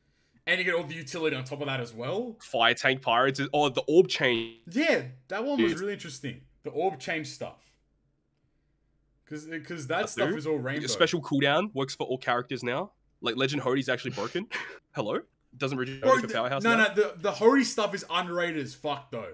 Because, like, the cooldown that Hodie gives was to Powerhouse only, but now he gives it to Rainbow if this captain is your, like, if this unit is your captain. Come on, dog. That's crazy. Like, come on, dog. Like, it's, bro. Who the fuck designed this shit, man?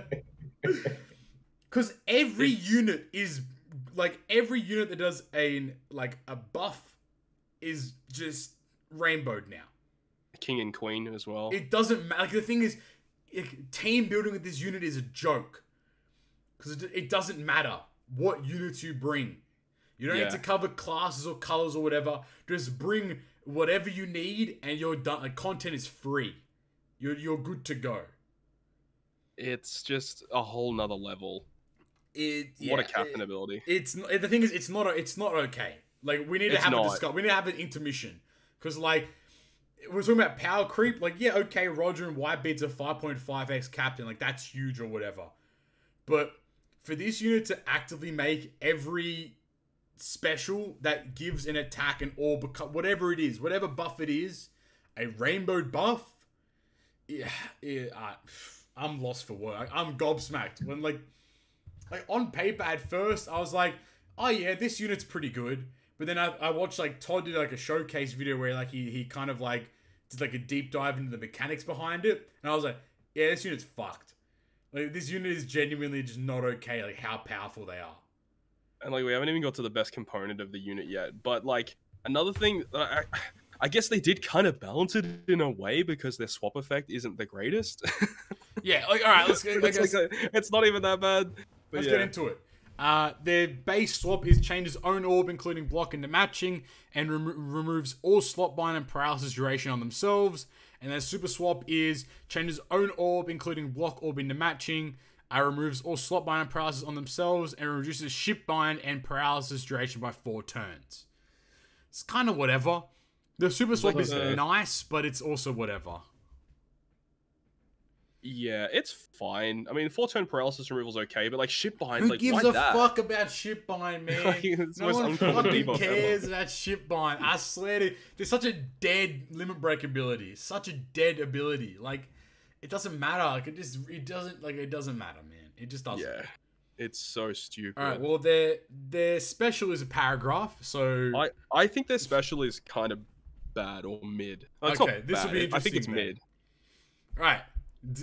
Grab some popcorn. I'm gonna have a drink of water before I get into this because this shit is fucking. Yeah, this shit kind of got a lot. It's got a lot. All right. Deals 300 X characters attack and typeless damage to all enemies. Changes all orbs, including block, into rainbow, and becomes Luffy and the Straw Hat Pirates for 3 turns. If your crew has 1 or fewer buffs when the special is activated, boosts the attack of all characters by 2x for 2 turns. Boosts the color affinity of all characters by 2x for 2 turns. Amplifies the effect of orbs of all characters by 2x for 2 turns, and adds 0.8 to the chain multiplier for 2 turns, and prevents adding any additional buffs to your team this turn. If a crew has 2 or more buffs when the special is activated, locks all orbs for 2 turns and increases the duration of an attack, boosting, base attack boosting, stat, blah blah blah blah. Basically, all beneficial boosts by 1 turn. Any damage boosting buffs, yeah. So you have two sections to it. So if you have 1 buff, they give you an attack, an orb, a color affinity, and a chain boost. And then if you have 2 or more buffs, they lock your orbs, and then they increase the duration of everything by 1 turn. So it looks good on paper, but after using him, you find that sometimes when you use specials in previous turns, you still have positive buffs left over. Yep. And then you end up getting the extension and orb locking effect where you'd rather actually just get their attack orb color affinity effect. And then sometimes it's the reverse, where sometimes you want a certain effect, or like even if you activate like a utility effect first, like let's say you need to remove special bind, but then you also like get other buffs because of that, but then you don't get the other buffs of the Straw Hats. Like there's just times where it can be finicky. It just depends on the situation, but it's okay. But if you're in a situation where, you know, you're on a boss stage, you launch their special, you get like the attack orb affinity, chain boost, rainbow slots, like in a lot of situations, that alone is going to be enough to kill like every boss in the game. So it's good still, but it's just not blowing me away. I want to give a shout out. I don't know who found it, but the fake Straw Hat unit that gives you like the 4-turn, like really shitty buff, I think it is. Or I don't know if it's 4-turn or 5-turn or 7. I think it might be 7-turn or whatever. Oh, Damalo Black. Yeah, Damalo Black. Buff. Yeah, what about him? And then you can use like the Whitebeard special. Yeah. And get it to be a 3x. Oh, God. You can get it to be a 3x buff for 7 turns. Jeez. And then if you wanted to, you could use this special, like, and then get it to an 8-turn. Like, it's... Yeah. The shenanigans are ridiculous with these units. Like, I don't know, I think it might have been some Conci or B-Bro that discovered it or whatever, but... I saw it posted on Reddit, but I don't know where that person initially found it. Nonetheless, though, like, it's kind of insane that even can happen. That exists. Yeah. I do agree, like, cool. I agree with your like, analysis of it, like, heavily. I do think that, like, all orbs to rainbow is sick, mind you. Like, that's really, really good. I think that rainbow orbs are really awesome. But especially for a unit that's like increasing the duration of buffs and such. Like, it kind of, like, in a sense, could be counterintuitive to their whole idea. You could do a really cool situation of using both Straw Hat specials in the same turn, which gets you the rainbow slots locked for 2 turns, and you get all of the really good buffs for 3 turns. Yeah. That's a really good way to use them. But, you know, if the enemy removes your beneficial effects, well, you know, tough titties. Yeah. It's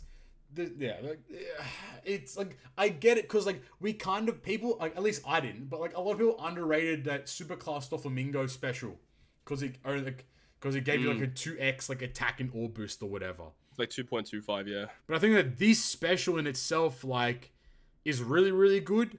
It is. In the sense that, like, it covers every buff. It's like a last tap kid, where, like, if you keep popping, you're going to get the attack, the orb, the color affinity kind of stuff. But this is all rainbow boosted as well. So, like, if push comes to shove and you just need a unit that gives you a lot of damage output, you can just bring Straw Hat Crew and send it. There was another situation where the enemy would react to, like, color affinity or something, so you can't really use their special, otherwise they react to it. But it's not that bad, because you can just use a support to give you the color affinity and then use their special, and they still provide, like, a lot of damage because they've got orb, attack, affinity, and chain boost. So, like, you're getting a lot of buffs, so you can just bring supports to get around those interrupts.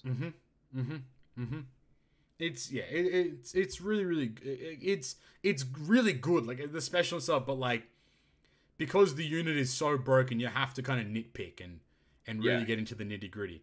But so yeah, like, this alone, like, this kit just so far, it's like, if this was just it, like, it'd still be really arguably like the best legend in the game.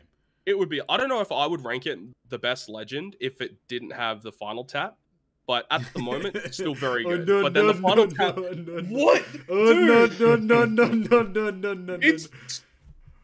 No. It's the final tap's not okay. Way too good. It's the final tap's not okay. All right, the final tap. The condition is on the last stage. Level 5 adds 1.2x of the total damage dealt with normal attacks from the other characters this turn to the character's normal attack in damage. So it sounds weird, but basically, break it down. What it means is if you do, like, approximately half of the boss's health, when this character attacks, you win. So you only need to deal 50% of the boss's health, and you automatically win. Yeah, and that's literally it. So if you took, for example, a boss that had 100 million HP, I think the minimum you'd need to do with the whole crew is like 46 million. And then it's like 45, 46%, something like that. All you need to do is just hit with this unit, and they're dead. It's incredible. It's actually not like, they were talking about, like, we need to, like, see Jesus after this. Like, it's genuinely, like, it's not okay, because I mean, this unit alone for Kizuna it's over. It's right. I'm very interested to see how he's going to deal with super boss level stuff, because it doesn't get negated with NAO, because it's normal. No, it's normal damage. It's just added on top. It goes through normal attacks only, and because it is classified as additional damage, it goes through resilience as well. See, that part is so busted. Yeah. Like, dog, are you mad? Like, this might be the first unit to potentially use last tap tablets on. I've been contemplating it the whole time. I haven't pulled the trigger yet, but I've been tempted. I won't do it because, like, I want to have a source of acquiring them first before using them. Right. That's fair. But if you, for example, pulled a dupe, so you have level 2, and we have 3, I think, last tap tablets now, or 4. I think 3, actually. We have 3. You could arguably, like, make the argument of saying, I could use the last 3 and get them to level 5. Like, this unit's... Bro, even, like, level 1. 0.25. So you're doing 25% additional damage. So if you did 100 million damage to your crew, you tap with last, you're doing an additional 25 million damage with just the Luffy unit, plus their hit as well. People have to remember that Final Tap can activate as a sub as well. You don't need to use them as the captain for this. Yeah. So you can just run him as a sub, and then like even if he's not even boosted on the team at all, you just like hit last with him, and just you just get all this additional damage for free. For example, I think Subconsci released a video as of today we're recording where he did 12.6 billion damage with the tap of Kaido, like the TM Kaido that boosts himself, and gives himself a 1-0 slot. Think about that with final tap, like this unit's final tap. 1.2x of 12 billion is what? It's like 14.4 billion damage extra.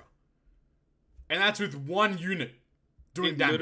It literally over doubles your damage. Minimum doubles your it does 1.2x, like whatever damage you dealt with your team, you do 1.2x more.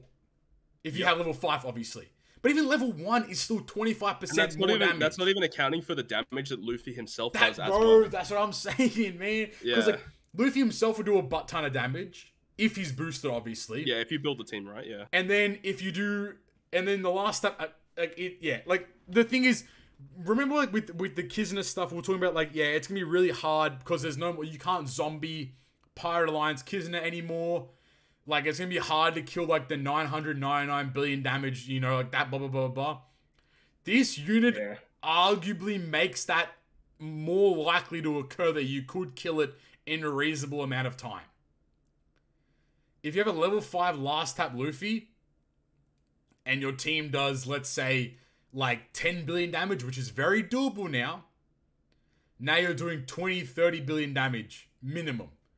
If everyone in your alliance does that, you're doing 30 billion damage per person. Like, come on, dog.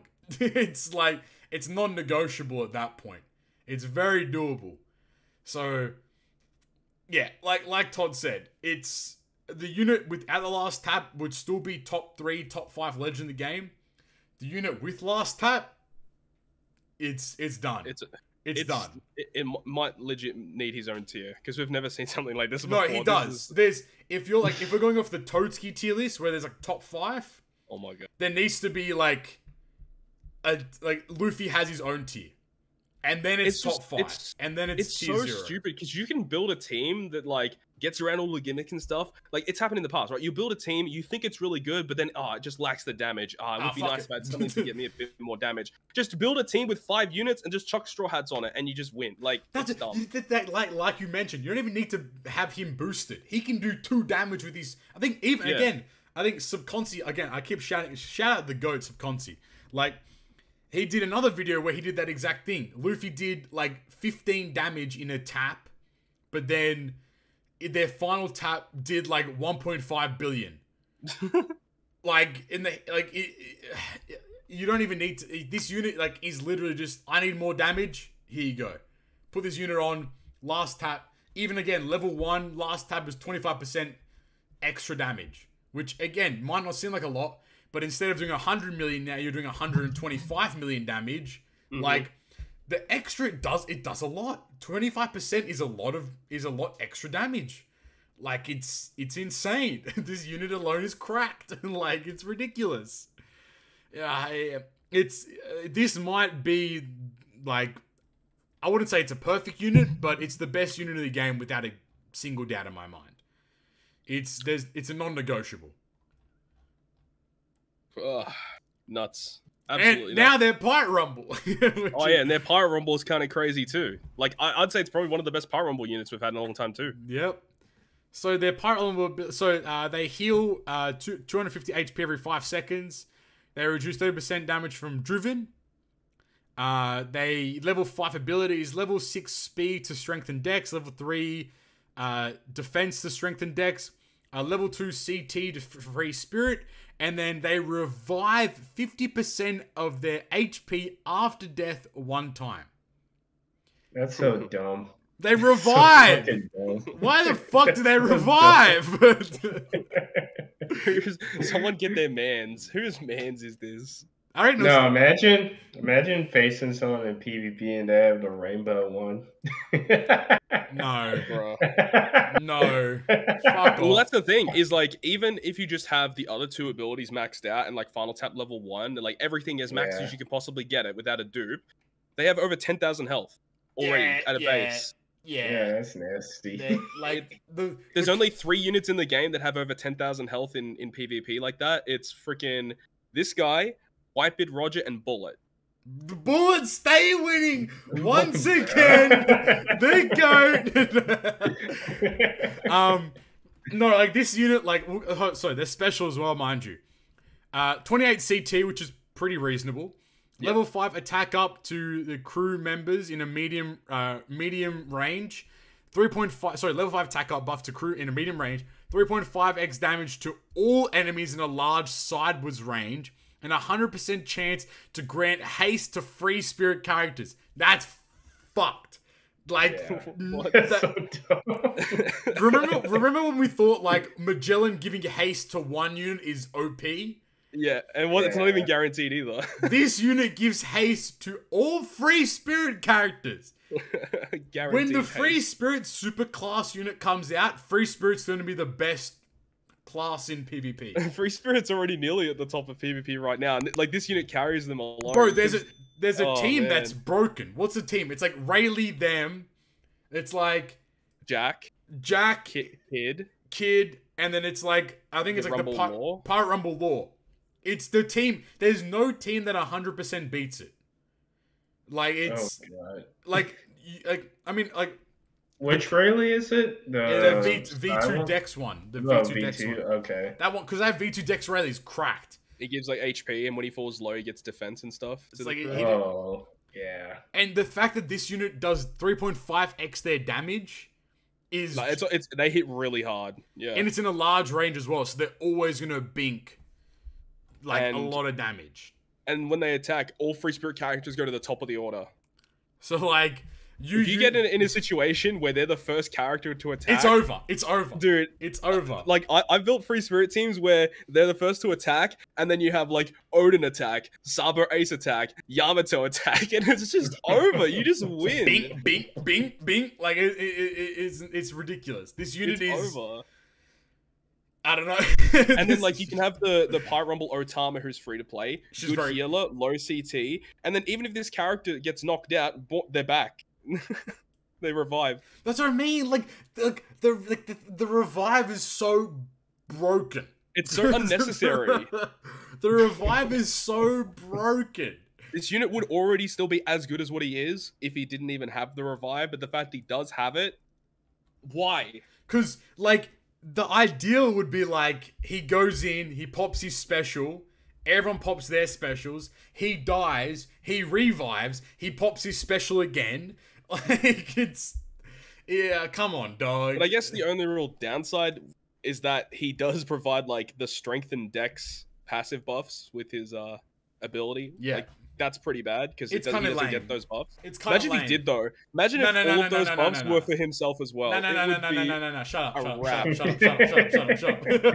It's a wrap. No. Because, like, that's, like, I guess that, like, you know, because you build a free spirit strength dex team, and then you just bring them. It's over.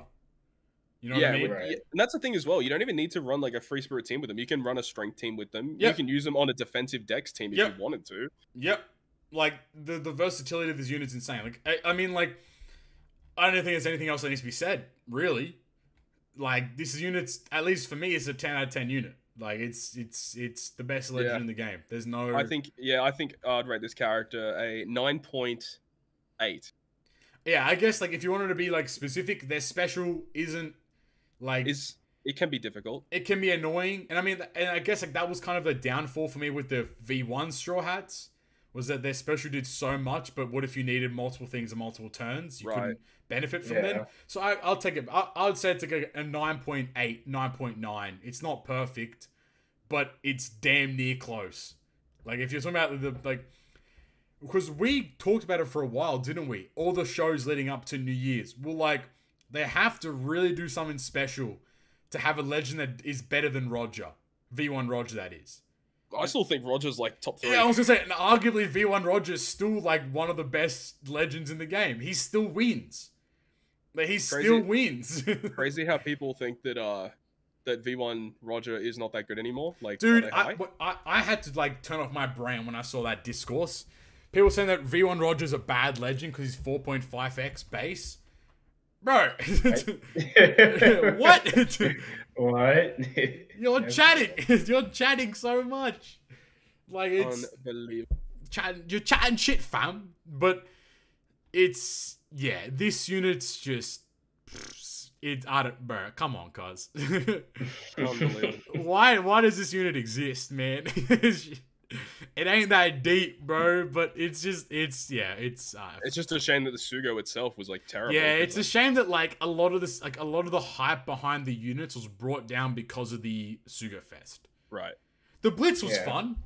I enjoyed the Blitz. It was. The it Blitz wasn't was for fun. me though, because I was infected with COVID for most of the duration of it. Yeah. Our alliance did pretty well. Yeah. What we got 7th on global, and what did we get? 20. Worldwide? Yeah, well, 7th global and we're 21st worldwide, which is pretty cool. Yeah, we take those. Wow, you guys are real versus Navy wankers.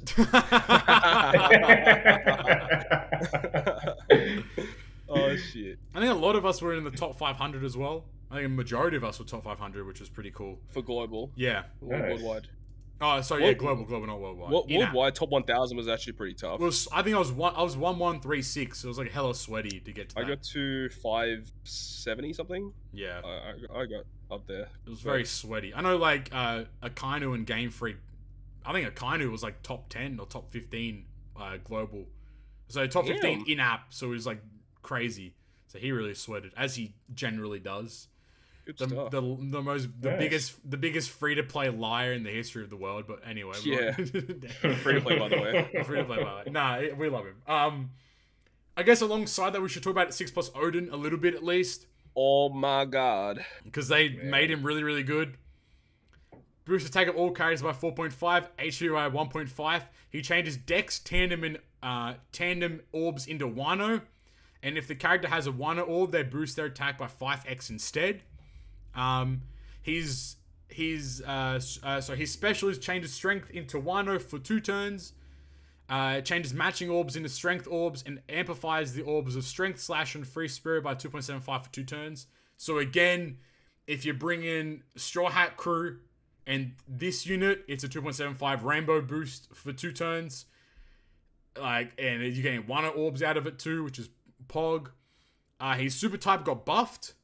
So now he used to just boost himself, but now he boosts the top row characters' base attack by 1,000 for 1 turn, and changes top row orbs, including block, into Wano, and he obviously super type for Bullets stay winning. Let's go, the king, the king of strength. The king of strength is the Bullet, no doubt in my mind. I think his PvP got buffed a little bit too, right? Yes. So he's level 5 applies CT and attack up. Level 5 CT attack up. And level 5 CT and attack up buffs to strength characters. Level 5 HP and speed to strength. Which is kind of... CT and attack for slasher. CT and attack for slasher, sorry. And then HP and speed for strength. And his special is 2.5x fixed damage to all enemies in a large range. And then 2.5x attack in damage to all enemies in a large range. And then he does level 8 attack up to slasher for 20 seconds. Actually, his passive is different. His special is different, actually. What was it before? Because previously, the 2,500 fixed damage that he does now, it does it at a large range. Previously, it was 1,500 damage, but it was guaranteed to hit all enemies. Interesting. So now it's a large range, but it's like 2,500 fixed. But I guess the characters that he hits... Most of the time, 2,500s and 20. That's right. Most of the time, large radial is like enough to cover most, if not all. It depends. Characters. If you're in a situation where there's like one enemy that's further ahead and the rest of them are sitting at the back, that can kind of screw you up. Yeah, that's annoying. Yeah. So, but I think he's still good. He's really good. Too bad we can't use him until like the 24th of January or some shit. So like, no, a little earlier. Like what is it, the 19th? I think, because day 1 you'll get the points. So hopefully that'll be day 1. We day 1 boys. We day 1 boys. Is cool. I mean, the way they released them was dumb as bricks, like really dumb. But I guess the release method of those skulls was awful. But like, yeah. It balances out because it's probably the best Super Evolution that's released. But it's interesting. It'd be cool if they did like a Super Evolution for the super like again, like every new that comes out, they have one for it. Maybe like once a year, they'll do a Super Sugo Plus. Yeah, I'd be okay with that. I'd be down. I'm kind of surprised they didn't give Roger one too. Nah, like, he doesn't need one at all. Bro, but you know, bro, it would be nice, bro. If they did Roger 6+ and then they released Roger and Whitebeard, who the fuck is pulling Roger and Whitebeard? You know, Roger 6+ is gonna go off as well, mind you. So like, yeah, that's gonna be amazing. Yeah, it's. I think Final Tap Luffy should be the next one. I would like that as well. Yeah. He needs help. He needs help like his brethren Straw Hat crew.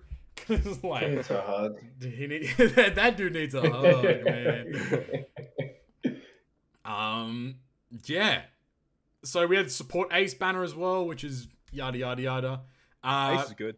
He is a pretty interesting. Yeah, he's correct. Yeah, he's very very powerful. The PvP Kuma release with the Pirate Rumble catch-up banner, that's a pretty interesting banner. I would say it's worth a couple multis, purely because there's like a butt ton of new Pirate Rumble characters that are out. So for those that don't ever really pull on Pirate Rumble Sugofest, this is kind of your chance to do so. Mm-hmm. Like it just seems like there is a good essence of value to pull on this banner. I think it's a 10 legend banner, and it has Kuma, Kizaru, Enel are all available, plus the new Katakuri, Legend King. Like, it's actually a pretty decent banner in terms of legends. So, like, it's definitely worthwhile. I think I picked up Legend Kuma in 2 multis, which was pretty crazy. Yeah, did you get 2 Kumas? No, I got 1. Thankfully, I didn't want another one. Fuck that guy. Okay, I saw someone get like 2 Kumas in the same multi on like multi 2 or something. I got crazy. Kuma, but I also got the new Smoothie, the new Arlong, and the new Groggy Pirates. Groggy Pirates aren't that bad as a quick unit. They do a lot of damage and provide a lot with their ability too. So like overall, like I'm pretty satisfied. I have used the Smoothie so far. I've used amazing. Arlong. Smoothie and Arlong have been super impressive. Arlong's really good. Smoothie's a great nuker. Great bench unit, like absolutely fantastic. It's one of the good things that's because Sai needed that. Yeah, because Sai, I mean, they're already probably the best team in PvP right now, at least, or one of the best anyway. Yeah.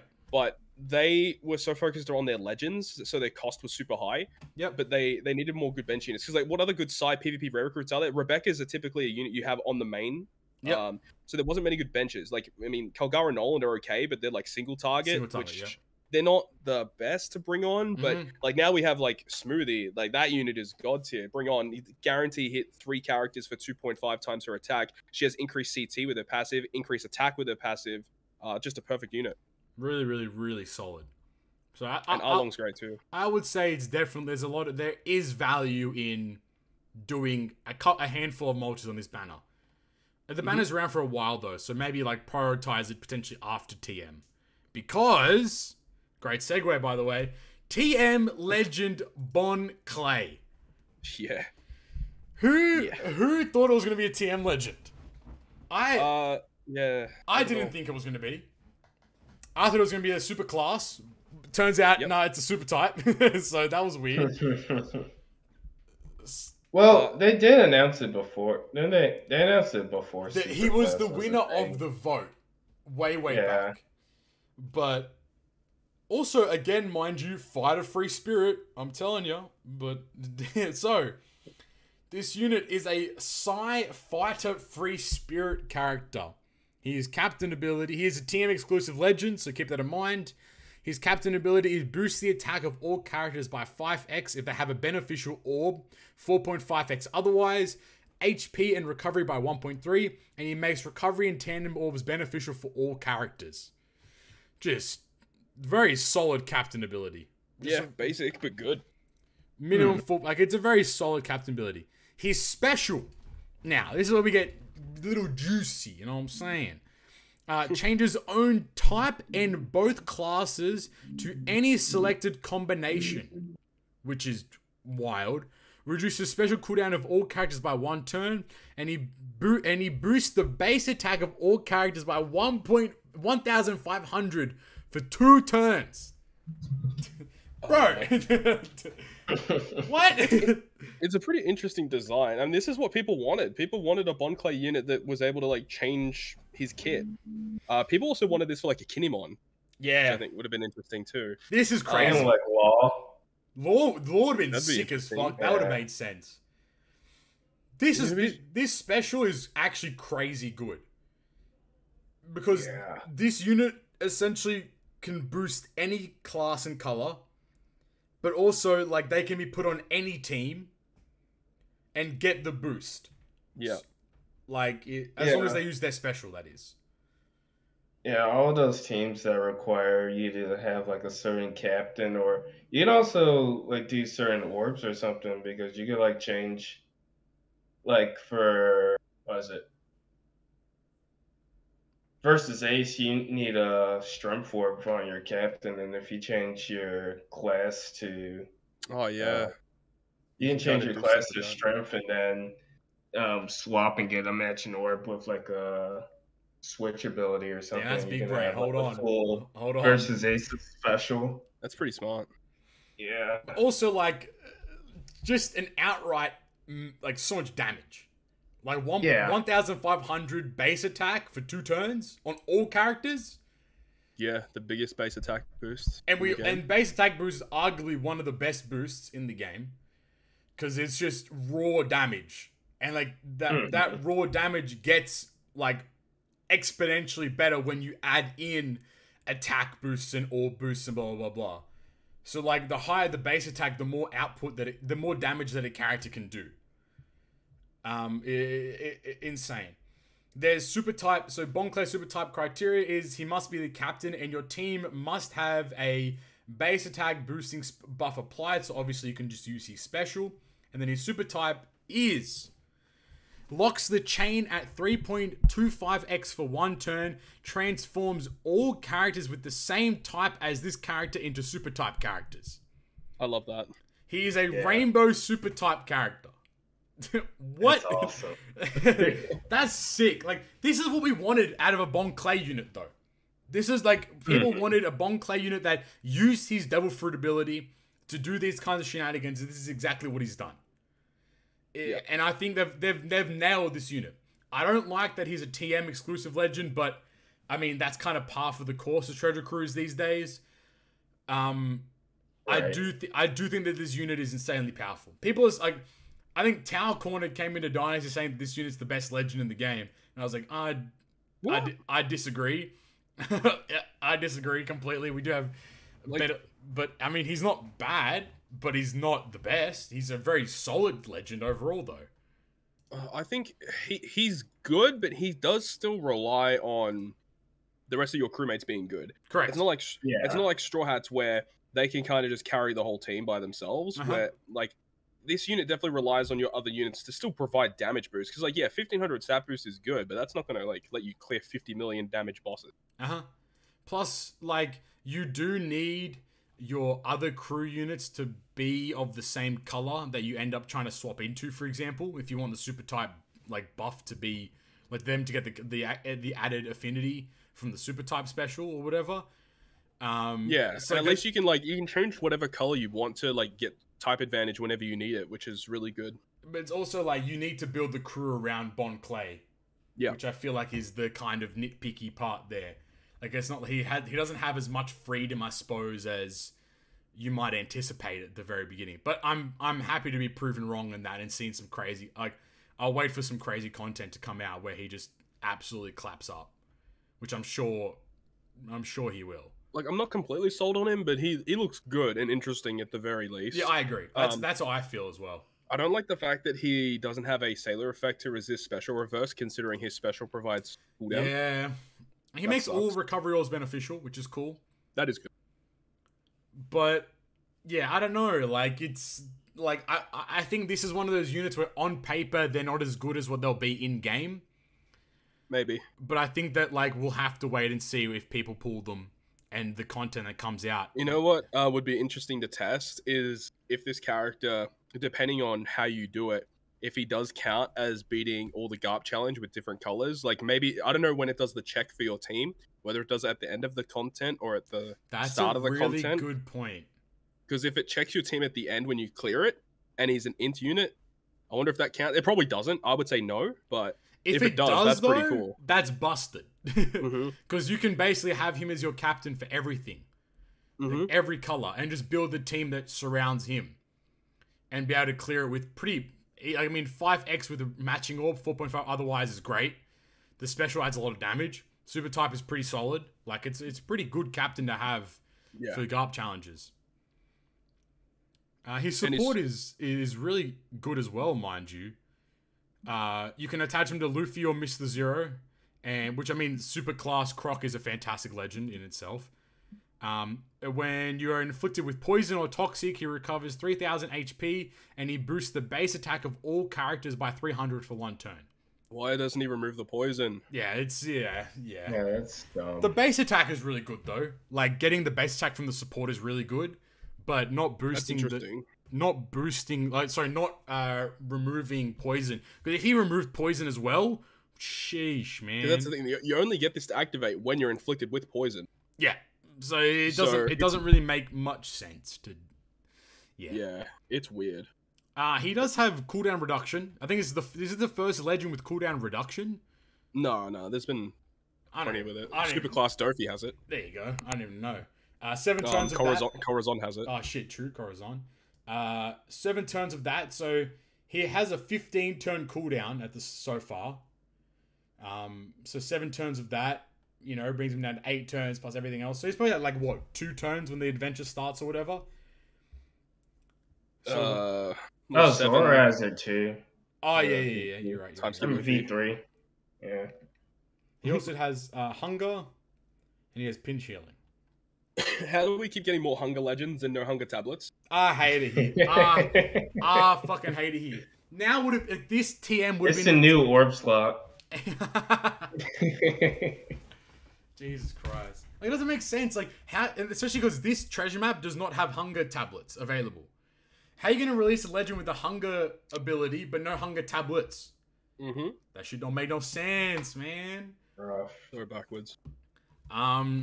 His Rumble kit is level 5. It's level 5 guard, crit, and HP up to side characters. Interesting. And 27 CT. He applies level 7 crit, ball away, and guard up to side characters for 25 seconds, and he deals 3,500 fixed damage to 3 enemies. That's really odd and different. It's very unique. Like, do I see him getting a spot in the Psy team? Not offensively. Probably not. Maybe defensively? Yeah, because like he does it really like the blow away and guard up buffs are pretty interesting. The crit is actually really interesting as well. And he's free spirit, so maybe the free spirit crit team makes a comeback. You know what I'm saying? Oh my god. But yeah, I don't know. Like it's a very interesting legend. I need to see more because this is the first legend where this is the first quote unquote brand new legend as of recording. Like it's come out today as we're recording now. So, very interesting. I'm interested. I'm intrigued. I am too. I am very interested myself as well to see where the hell the question is though, is like out of the treasure map legends that have come out so far, like Crocodile's still the best. To go. Yeah. Yeah. There's no. I don't see how this guy could overtake him as like a more desirable unit, but I guess we'll see. Yeah, I think I have to see this unit in action before I can make a but judgment. he has potential because he is a rainbow unit, so yeah, that's right, rainbow captain, but then also literally a rainbow unit as well, so it can be any class or color. I want to see what the UI looks like for that too, in terms of selecting. I think it's on the Worst Generation YouTube channel. I haven't seen it. I haven't seen it either, so I think it will probably be like the Shiraman Cherry, right? The Shiraman something stuff. like that. That would make a lot of sense, to be honest with you. I mean, it makes sense that Croc is better because he is his superior. That is. Hey, hold on, my guy's cooking with gas there. That's right. Yeah, like that's about. No ranking. Yeah, that's right. Yeah, fuck it. No level. All right, what do you guys think out of 10? I'm tentative. I'm like an 8, 7.5, 8 right now because I just don't know. I'll give it an 8.3. Nice. Knight. I'll give him a 8.5. Here's the UI. Oh, that's gross. That looks disgusting. So it literally just is like the filter buttons that you can press. Yep. Which is cool. Which is actually really, really cool. I mean, like, how else would you really do it? Yeah, I don't know. Yeah. See, when I first read the unit, I thought he would copy the color and class from like units that you have in your team. Yeah. So it restricted you. But then they just said, fuck it. Bonk Click can be whatever you want, baby. Like, it is what it is there. I'm going to do a new thing where we're going to take a break and thank our members. Oh, yes, sir. This is the first podcast that we have members, and we have the join button. So right next to the subscribe button where you can hit subscribe if you haven't done so yet, make sure you do that. Road to 3K, I reckon, is our goal for this year. Okay. Road to 3,000 subs would be awesome for us. But thank you to all of our members. These are our good members are Rioan and Stump. Our great member is My Drunken Monkey and Cody in Canada. Our perfect member is Kisa, and our 3 GGP producers being Alex, aka S Bullet, Mecha Gary, and TheLordShiro. Thank you guys so much for your support. Also, oh my god, Vince M. Samora, who changed his name to Omni as well, mind you. He's also a producer there too. So thank you so much to Drunken Monkey, Shiro, Stump, Mecha Gary, Alex, Bryan, Kisa, Cody, Omni, and Rioan for all being part of the channel and supporting us. We do appreciate that a great deal. And, you know, if you want to be a member and support the channel, I believe the minimum cost is like $1 or $2. So you don't have to support at the highest tier, but we do appreciate all the support nonetheless. And if you want to give back to us for the podcast and stuff, we would greatly appreciate it. Thank you very much. Thank you, dudes. Thank you, guys. From everyone's favorite segment to everyone's favorite segment, it is in other news, but there is no other news. So in everyone's actual favorite segment is the Q&A. Because I knew, because if I didn't do that, Knight would have yelled at me. So I had to, do it. I had to do it. Right. So in Q&A, as per usual, if you want to send us questions, you can send us in questions via Twitter at GGP Podcast or our YouTube community tab. First question comes in from Tony, aka Twant. He asks, who is one of the greatest content creators of One Piece Treasure Cruise, past, present, or up and coming? Thank lol. Past is Thank lol. Thank lol, Spaceman, fucking Nightmare JP, Nightmare Flavius, JP, Xenogami, Second Poke. Current, like present, I mean, obviously Todd, B-Bro, Stump, B-Bro the GOAT. Fuck, I'm gonna get on my heart. B-Bro is the fucking greatest of all time. I swear to God, he's so sick. That man's on another level. He's so cool. Like the way he makes teams and shit is actually insane. He's on a higher plane of thinking. He's on the Subconsci level. I mean, again, Subconsci 2. Yeah, Flame just left the call. Flame's asleep, guy. I think he's asleep for sure. I don't know, but like, and then it up and coming. I mean, obviously, like, I wouldn't really call Stump up and coming, but in terms of like the new kids on the block, I would say Stump's there. Arguably, like, you could put Chalice in that corner. Red Halo's up there. I mean, very unsung is a gentleman called Solo Lion. I think he's really, really awesome. Oh, him? Yeah. He uploads some really, really good content. Solaris is now making a lot of content. I mean, obviously, people that go unsung as well. Godot makes a lot of good content too. Yeah. So there's a lot of Treasure Cruise. Coruscant.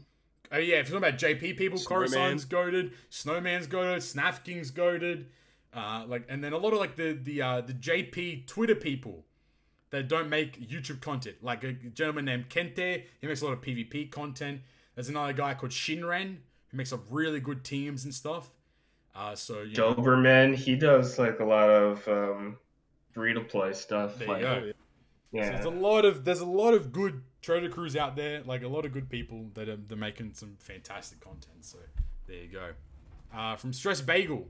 Howdy and welcome back. I hope you all enjoyed your break. Question 1, in your opinion, what is better in terms of anime? Pokemon, Yu-Gi-Oh, Digimon. Question 2, what pre-time skip legend would you want to see? I want a Mr. 1 vs Zoro, a Straw Hat Crew vs CP9, or a solo Sniper King. Alright, question 1, in terms of anime, what is better? Pokemon, Yu-Gi-Oh, or Digimon? Yu-Gi-Oh. I'd say Yu-Gi-Oh. I think that Pokemon's a whatever. Ash is a bitch. I think we've said that before. Yeah, yeah. He's and a bitch. Digimon's okay, I suppose. Digimon's okay. It kind of got cucked by Pokemon's success, though, I suppose. Yeah. And then in terms of what pre-Time Skip Legend you want to see, I kind of think a solo Sogeking Legend would be kind of sick. As like a super class like shooter, but it's Sogeking. It's not like it'd be kind of tight, I reckon. That'd be awesome. Yeah, I'd take that. Mr. One Verzora again. His idea is also really cool. I still want young Garp or young Sengoku. Yep, I agree. I'd like to see Wapple. Dude, you know what? At this point, I'm down. Like, I'm actually down.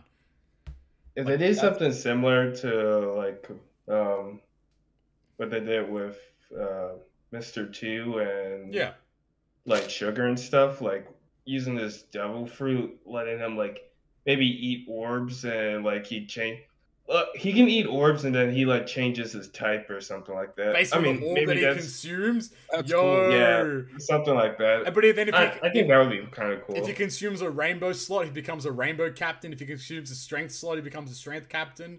Or some shit like that. That'd be kind of tight. If he consumes a Wano slot, I don't fucking know.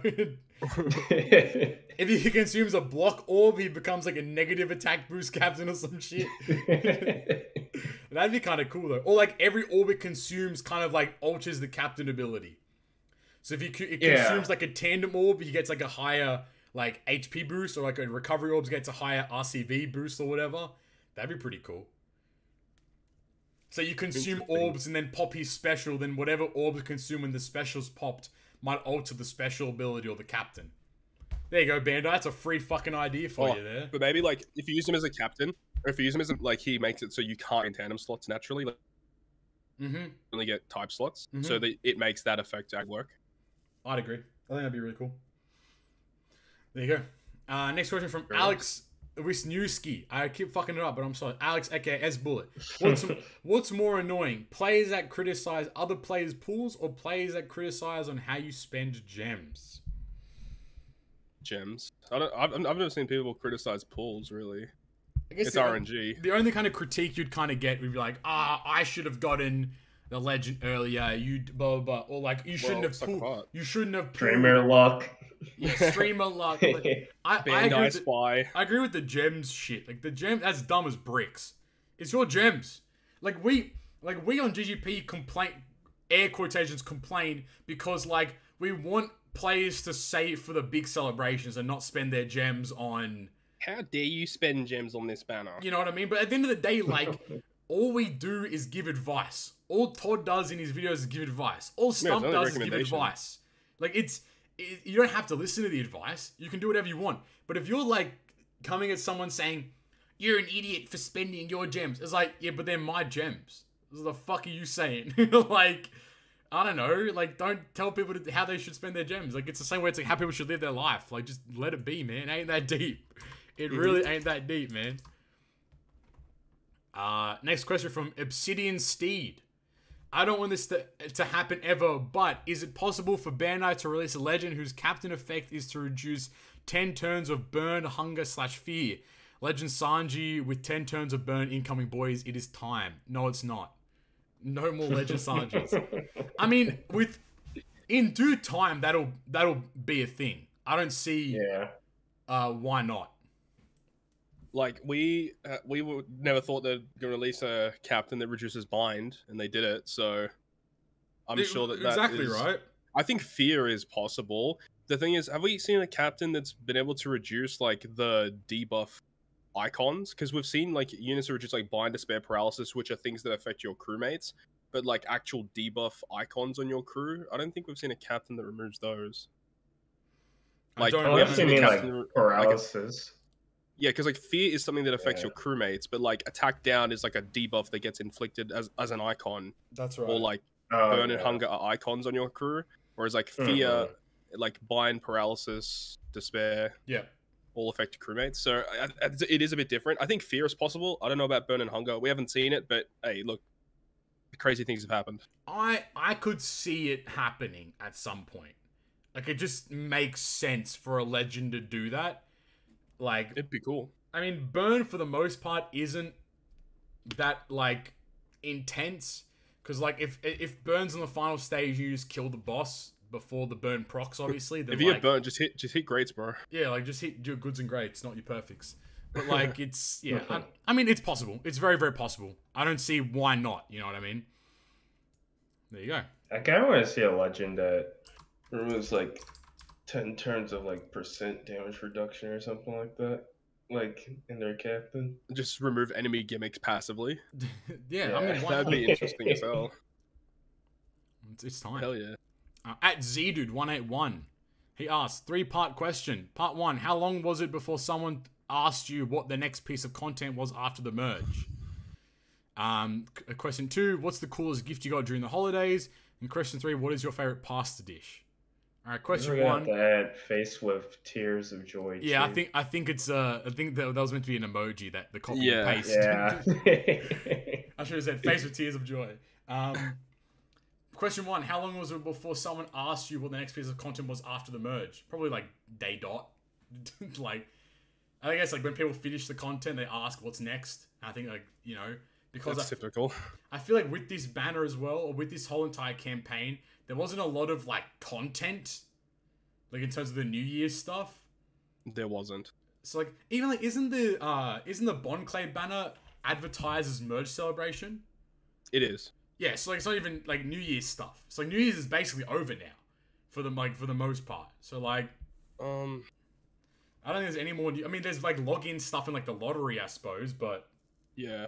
Otherwise, there's no more like content around New Year's. It's kind of weird. I wish they kind of gave us like a raid boss or something to do. Something to use the new legends on that wasn't a blitz and point farming, like a raid or an arena or something like that. Like that would have been sick.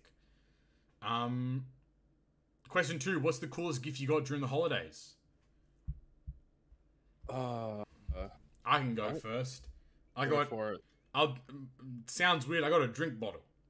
Now, nice. It's a green drink bottle, but it has like the sippy cup top, like the straw, and that shit's broken. Cause like my previous drink bottle was. Bro, that's power creep. It is. It's broke. Cause I sit here like at work. And I just have it open all day and I'm just drinking water. And then it's empty and I get up and get like... It's really good because it forces me to drink a lot more water. So shout out my girl Lucy for getting me that for Christmas. But like, it was... Like, my other drink bottle was like this 2-liter fucking jug. And like, it's such effort to like unscrew the top, lift up this like 3-kilo bottle, drink from it, then like put it back down. Whereas this thing is like, you can just consume water at like a rapid rate. So like, I really do appreciate like a good drink bottle is pretty hard to come by these days, I feel like. Okay. I'm picking up what you're putting down. Yes, sir. All right, what did you guys get? What was the best Christmas present you received? If you received any, that is. All right, Todd. I know. Todd got Lynx Africa, which is kind of pog. Yeah. No. What did you get?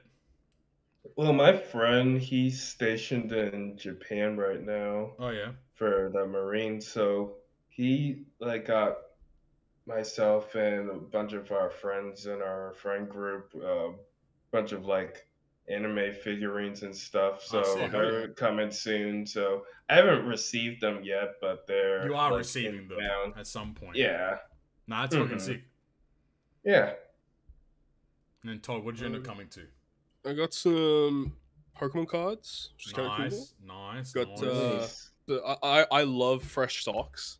I think fresh socks might be one of the most underrated things in the world. My sister bought me these Nike like ankle socks, like they're a little taller than ankle socks, and this shit's banging. Like, let's go. Bro, if I could, I'd wear a new pair of socks every single day. New socks is the best. That's my goal in life. I want to have enough money, or I can just buy a new pair of socks every day. Right? It's time. Hey, GGP members, making I'm joking. But no, I agree. I agree. And what's our favorite pasta dish? Ooh. I got mine. Go. I had it last night actually. Go. Beef stroganoff. Beef stroganoff pasta is kind of banging. I'll kick it to you real quick. Pretty good. I think I'm a plain spaghetti man. I get some spag bowl, some spaghetti bolognese, just some regular bolognese. A good spaghetti bolognese is hard to beat. That's what I mean, dude. A little bit of like change the pasta type up, put a little penne pasta in there as well. Yeah, penne or some fettuccine. You know what? Actually, my favorite is gnocchi. Like, really like we went to this this like showground event thing, like this like fair festival kind of thing, right? And they're like, there's a bunch of like food stalls there, and like we're just buying like bits and pieces of food. And then one of these carts had like a gnocchi vendor, bro. The gnocchi was so I lost it, man. I was like, I lost, bro. I lost the fucking gnocchi, but like, it was just so soft and delicate, and it was, a good gnocchi is for me is top tier. All right, you Knight. Pretty basic, but I like penne and chicken. That's banging though. Like, because you can eat that like cold or hot, and both of them would both of them still slap. Like a pasta, good lasagna every now and again. Little lasagna. Oh yeah. Or carbonara. Okay, little carbonari. Ooh. One of my favorite ones to order at this Italian restaurant in my town. It's basically like a carbonara, but it has like a shitload of mushrooms in it, and obviously I'm a big mushroom fan. Right. So yeah, that's one of the ones I dig. I'm down. But yeah, pasta's great. I love pasta. We should, you know what? We have to do a lot more tier lists, I reckon. We have a lot of pasta tier lists. We should get Cody to make us a food tier list, and we should do it. That'd be funny. No. All right, next question from @Joseph. Joseph S 11615622. Bro, please take the numbers This is out. social. that's his social security number. It's 11615622. Just in case he forgets, right? The podcast is great. I listen to it while working. Keep it up. 2 questions. One is, what is your favorite type and class in Treasure Cruise? And what do you like more, chicken nuggets or chicken tenders? I am a chicken nugget person myself. Favorite class and type? I think I like strength, and right now, like, driven or powerhouse for me is probably like is up there for sure. Psy free spirit. Fuck off. Fuck off. But not wrong. But fuck off. In powerhouse. In powerhouse. The tried and true, right? Right. Nuggets or tendies? I prefer nuggets, I guess. I think I'm a tendies kind of guy. I guess it depends on the brand. Right. But I know that when I go to KFC, I definitely like their tenders more than the nuggets. Actually, I like them both. They're both fucking awesome, but their tenders are pretty good. Yep. There you go. They're both good. There you go. There's no bad choice. @Doom1491, he asks, is dipping something doughy in coffee, tea, or hot chocolate acceptable? Yes. Yeah. Of course. Go for it. Bro, you're dipping a donut into your hot chocolate? Bang. You're dipping like... I've never tried that before. Oh, I mean, it's any kind of like sweet dough into any kind of sweet beverage, or coffee, mind you. I think it works great. Keep doing it, Doom. Yeah, biscuit, crack it. Cracker? Cracker. Hey, bro, I'm gonna get cancelled like Hassan, bro. So, alright, it's the last episode of GGP, guys. I'll see you guys next time. Okay.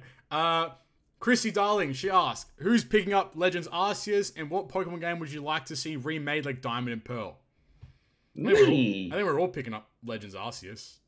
I think Flame also mentioned it too. He's going to pick it up as well. So we might even do a GGP extra on Legends Arceus. Post thoughts. So we'll see. There's a lot of content that we could make now.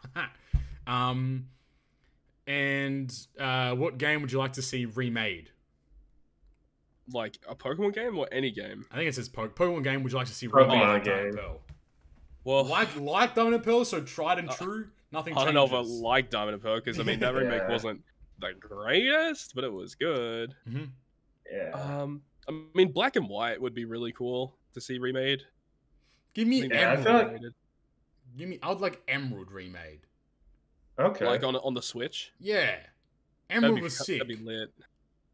Yeah, Hoenn's kind of underrated because like they've remade Omega Ruby with Alpha Sapphire and stuff, but they don't remake like that third version.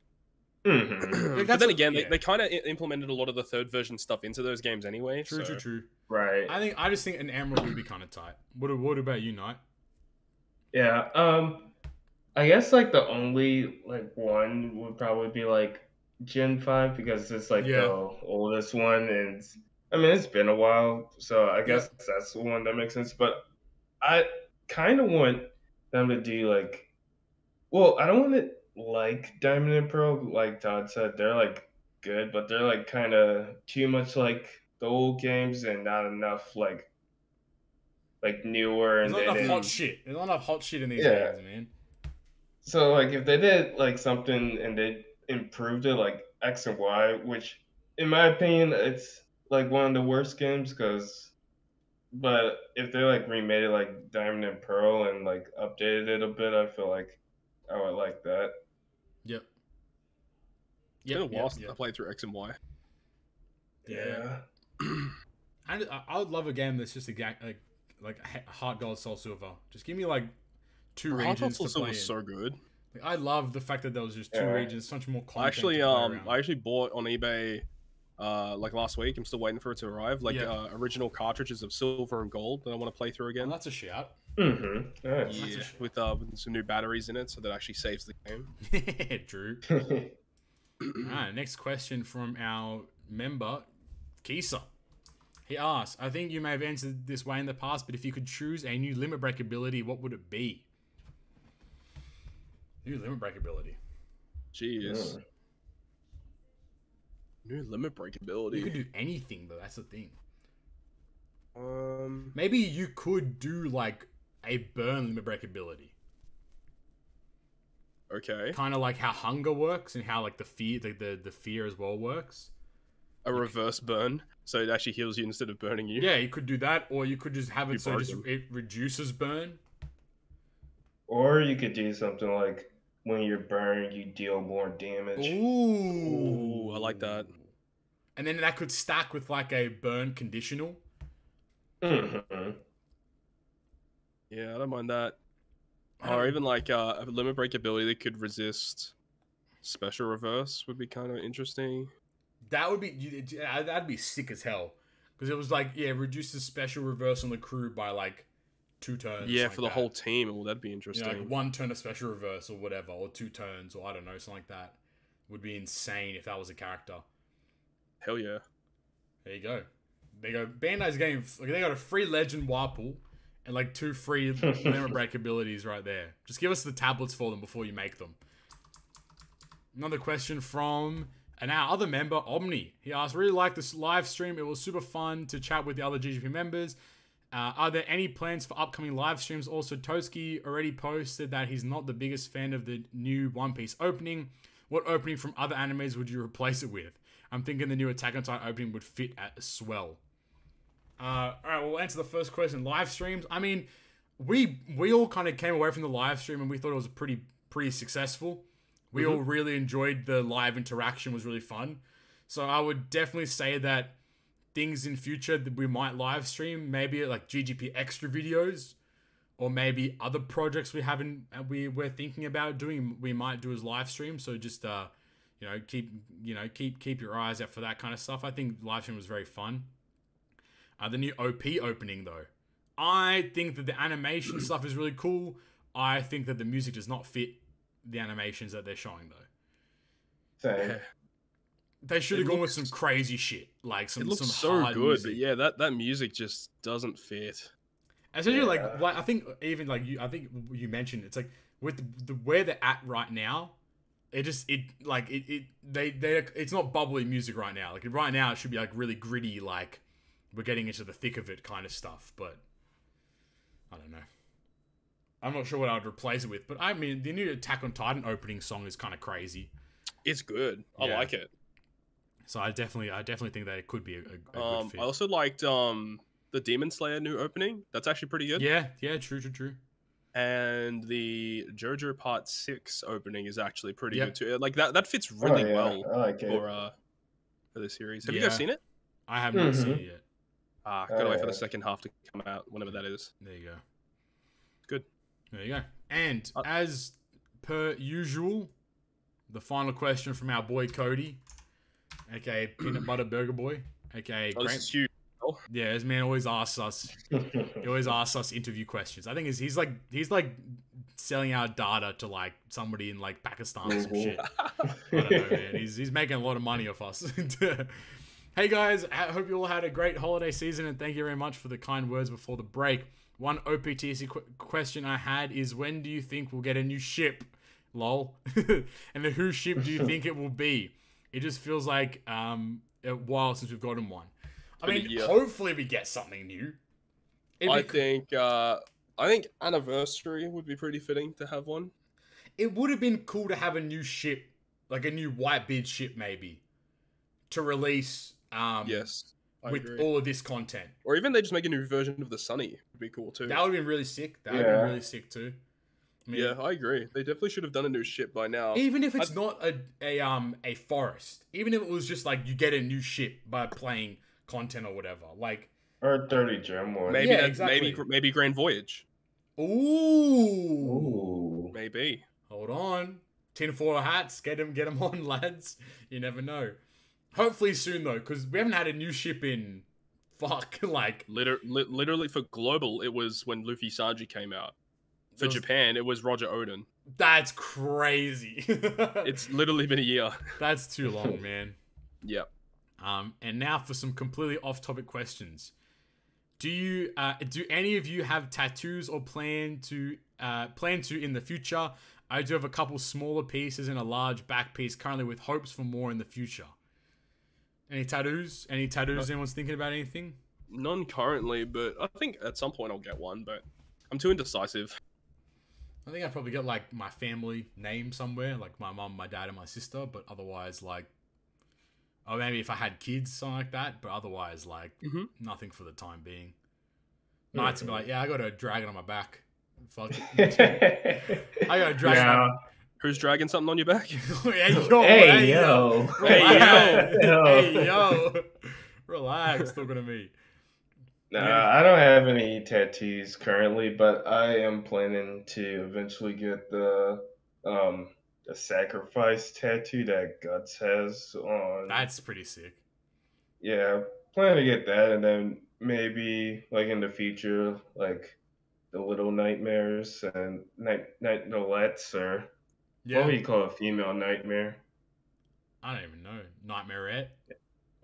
Yeah. Maybe. There you go. Maybe. Yeah. And then you get one of a portrait of Suru with the get the gums out. Bro, you have to get the gums out.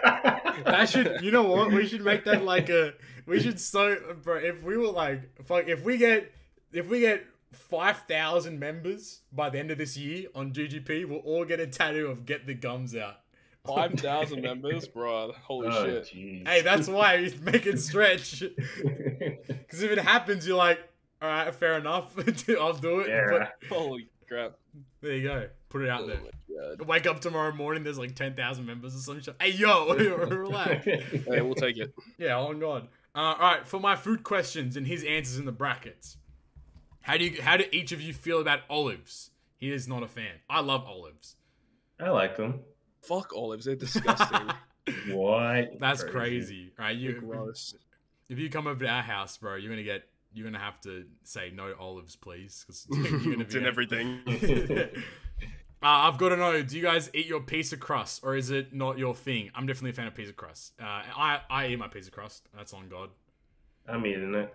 Yes, unless sir. I'm too full. I'm still eating it if I'm too full. Fuck it, that bread always tastes still. If it's like an oven baked pizza as well, the pizza crust bread always like it always tastes delicious. I mean, sometimes the crust is kind of trash. That's true though. I'll still eat it though. I don't know. Dry. I'm weird. I'll still eat, even if it's absolute dick. I'm like, I'll still consume. Ketchup on eggs, yay or nay? He says I am a big no way. Hot sauce is more my style. I'm a no on that front.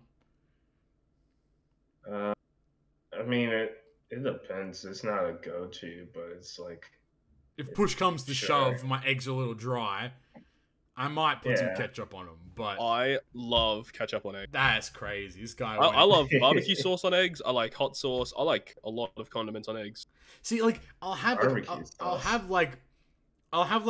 ketchup or barbecue sauce on eggs if it's like an egg and bacon sandwich or whatever. Mm-hmm. But if you were to just give me like eggs as a dish and ask me to put like ketchup or something like that on them, I couldn't do that. That's the thing. I like rarely will have eggs by itself. I usually have it at least with some toast, like egg on toast. Right. I usually have like egg on toast with tomato sauce, ketchup on it. Like I love that. Do you prefer hard shell or soft shell tacos? He prefers hard shell. I think I'm a hard shell taco person. hard. Oh, I like both of them. I'm gonna say soft. There you go. Do you fold your pizza slice when you eat it? He says that's a no for me. Yes. I think that's the optimal way to consume your pizza slice. Fold it, and then you can easily eat it. None of the toppings fall off, and you're good to go. That's a no, dog. Yo! Alright, am I going to be the one out here? It depends on the pizza slice. Because if you've got a smaller piece of pizza, it's not going to fold very well. But if it is a larger slice, then yeah, I'll fold. There we go. Flame the New Yorker's going to be like jumping back in the chat. But, hey, I'm from New York here. And finally, say GGP's making a potluck and each of you are bringing your best homemade dish. What's the spread looking like? Damn, that's a good question. What are we bringing to the GGP potluck? I would probably bring the dish that I mentioned earlier. I'd bring some beef stroganoff. Okay, so Todd's got the beef stroganoff on deck. You know what? How about you, Poppy? I'm thinking, bro. It's tough. I don't know what I'd bring. I could also bring a pretty good sesame chicken stir fry. There you go. Todd's bringing stir fry in. Okay. With some fried rice. Oh, it's soup. All right. I'll bring some butter chicken. Why not? Okay. Nice butter chicken. Hell yeah. Nah, what are you bringing? So there's this thing called shrimp and grits, and it goes kind of crazy. Okay, go on. So it's like grits, of course, and then there's like shrimp, and then there's cheese and hot sauce, and Sounds you cool. can put. Wait, can I? All right, yeah, that sounds banging. I might change mine. I'll bring tacos, soft and hard shit. I love tacos. Hell yeah, dude. Oh yeah. Maybe a butter chicken. Maybe a butter chicken taco. Fuck it, I don't know. I thought you for sure were gonna say like I'd bring burgers with some peanut butter. That's crazy, bro. You know what? Oh, I never made them. But you know what? I I saw an article on like Twitter trending that was like the best way, the best thing with the burger is peanut butter. And I was like, yes, and I was like, there's no shot. Yes, I'm on Twitter right now, and it's telling me about peanut butter fucking burgers. I hate it here, dude. I was like, there's no shot. Yes, sir. Oh my god. We live in. Bro, hey, Yes, come on. sir. I hate it here. Thanks as always for the work you guys do. It's certainly appreciated. Your shows are missed when not there bi-weekly. Your boy Cody in Canada. Thank you, Cody, once again. And I think that that about wraps us up for another episode of Great Perfect Process. Episode 59, the first episode of the new year. We are back. A new year, same GGP. So I think that was we did really well there. But as per usual, if you enjoyed today's episode, make sure you go down there and hit the subscribe button. It helps us out a great deal. And while you're there, hit the like button, hit the bell, and maybe consider becoming a member and joining the GGP crew. Be people like Drunken Monkey, TheLordShiro, Stump, Mecha Gary, Alexander Wisniewski, aka S Bullet, Bryan, Kisa, Cody, Omni, and Ryoan. All them people are absolute legends, and you could be one of those too. But whilst you're down there in the description, you can go to our link tree, link that is linktr.ee/GoodGreatPerfect. You can find all of our social media platforms there, that being Twitter at GGP Podcast. You can find us on anchor.fm/GoodGreatPerfect, where you can listen to the audio-only version of the podcast on the main platforms being Spotify, Apple Podcasts, and Google Podcasts as well. And while you're down there as well, make sure you go follow all the co-hosts at FlameVS, at NightmareJP, and at Toadski, and myself at Captain Poppy. But with that all being said, I've been Captain Poppy, Flame Knight, and Todd. Thank you all for listening to another episode. Talk to you guys next time. Peace. Goodbye. Bye.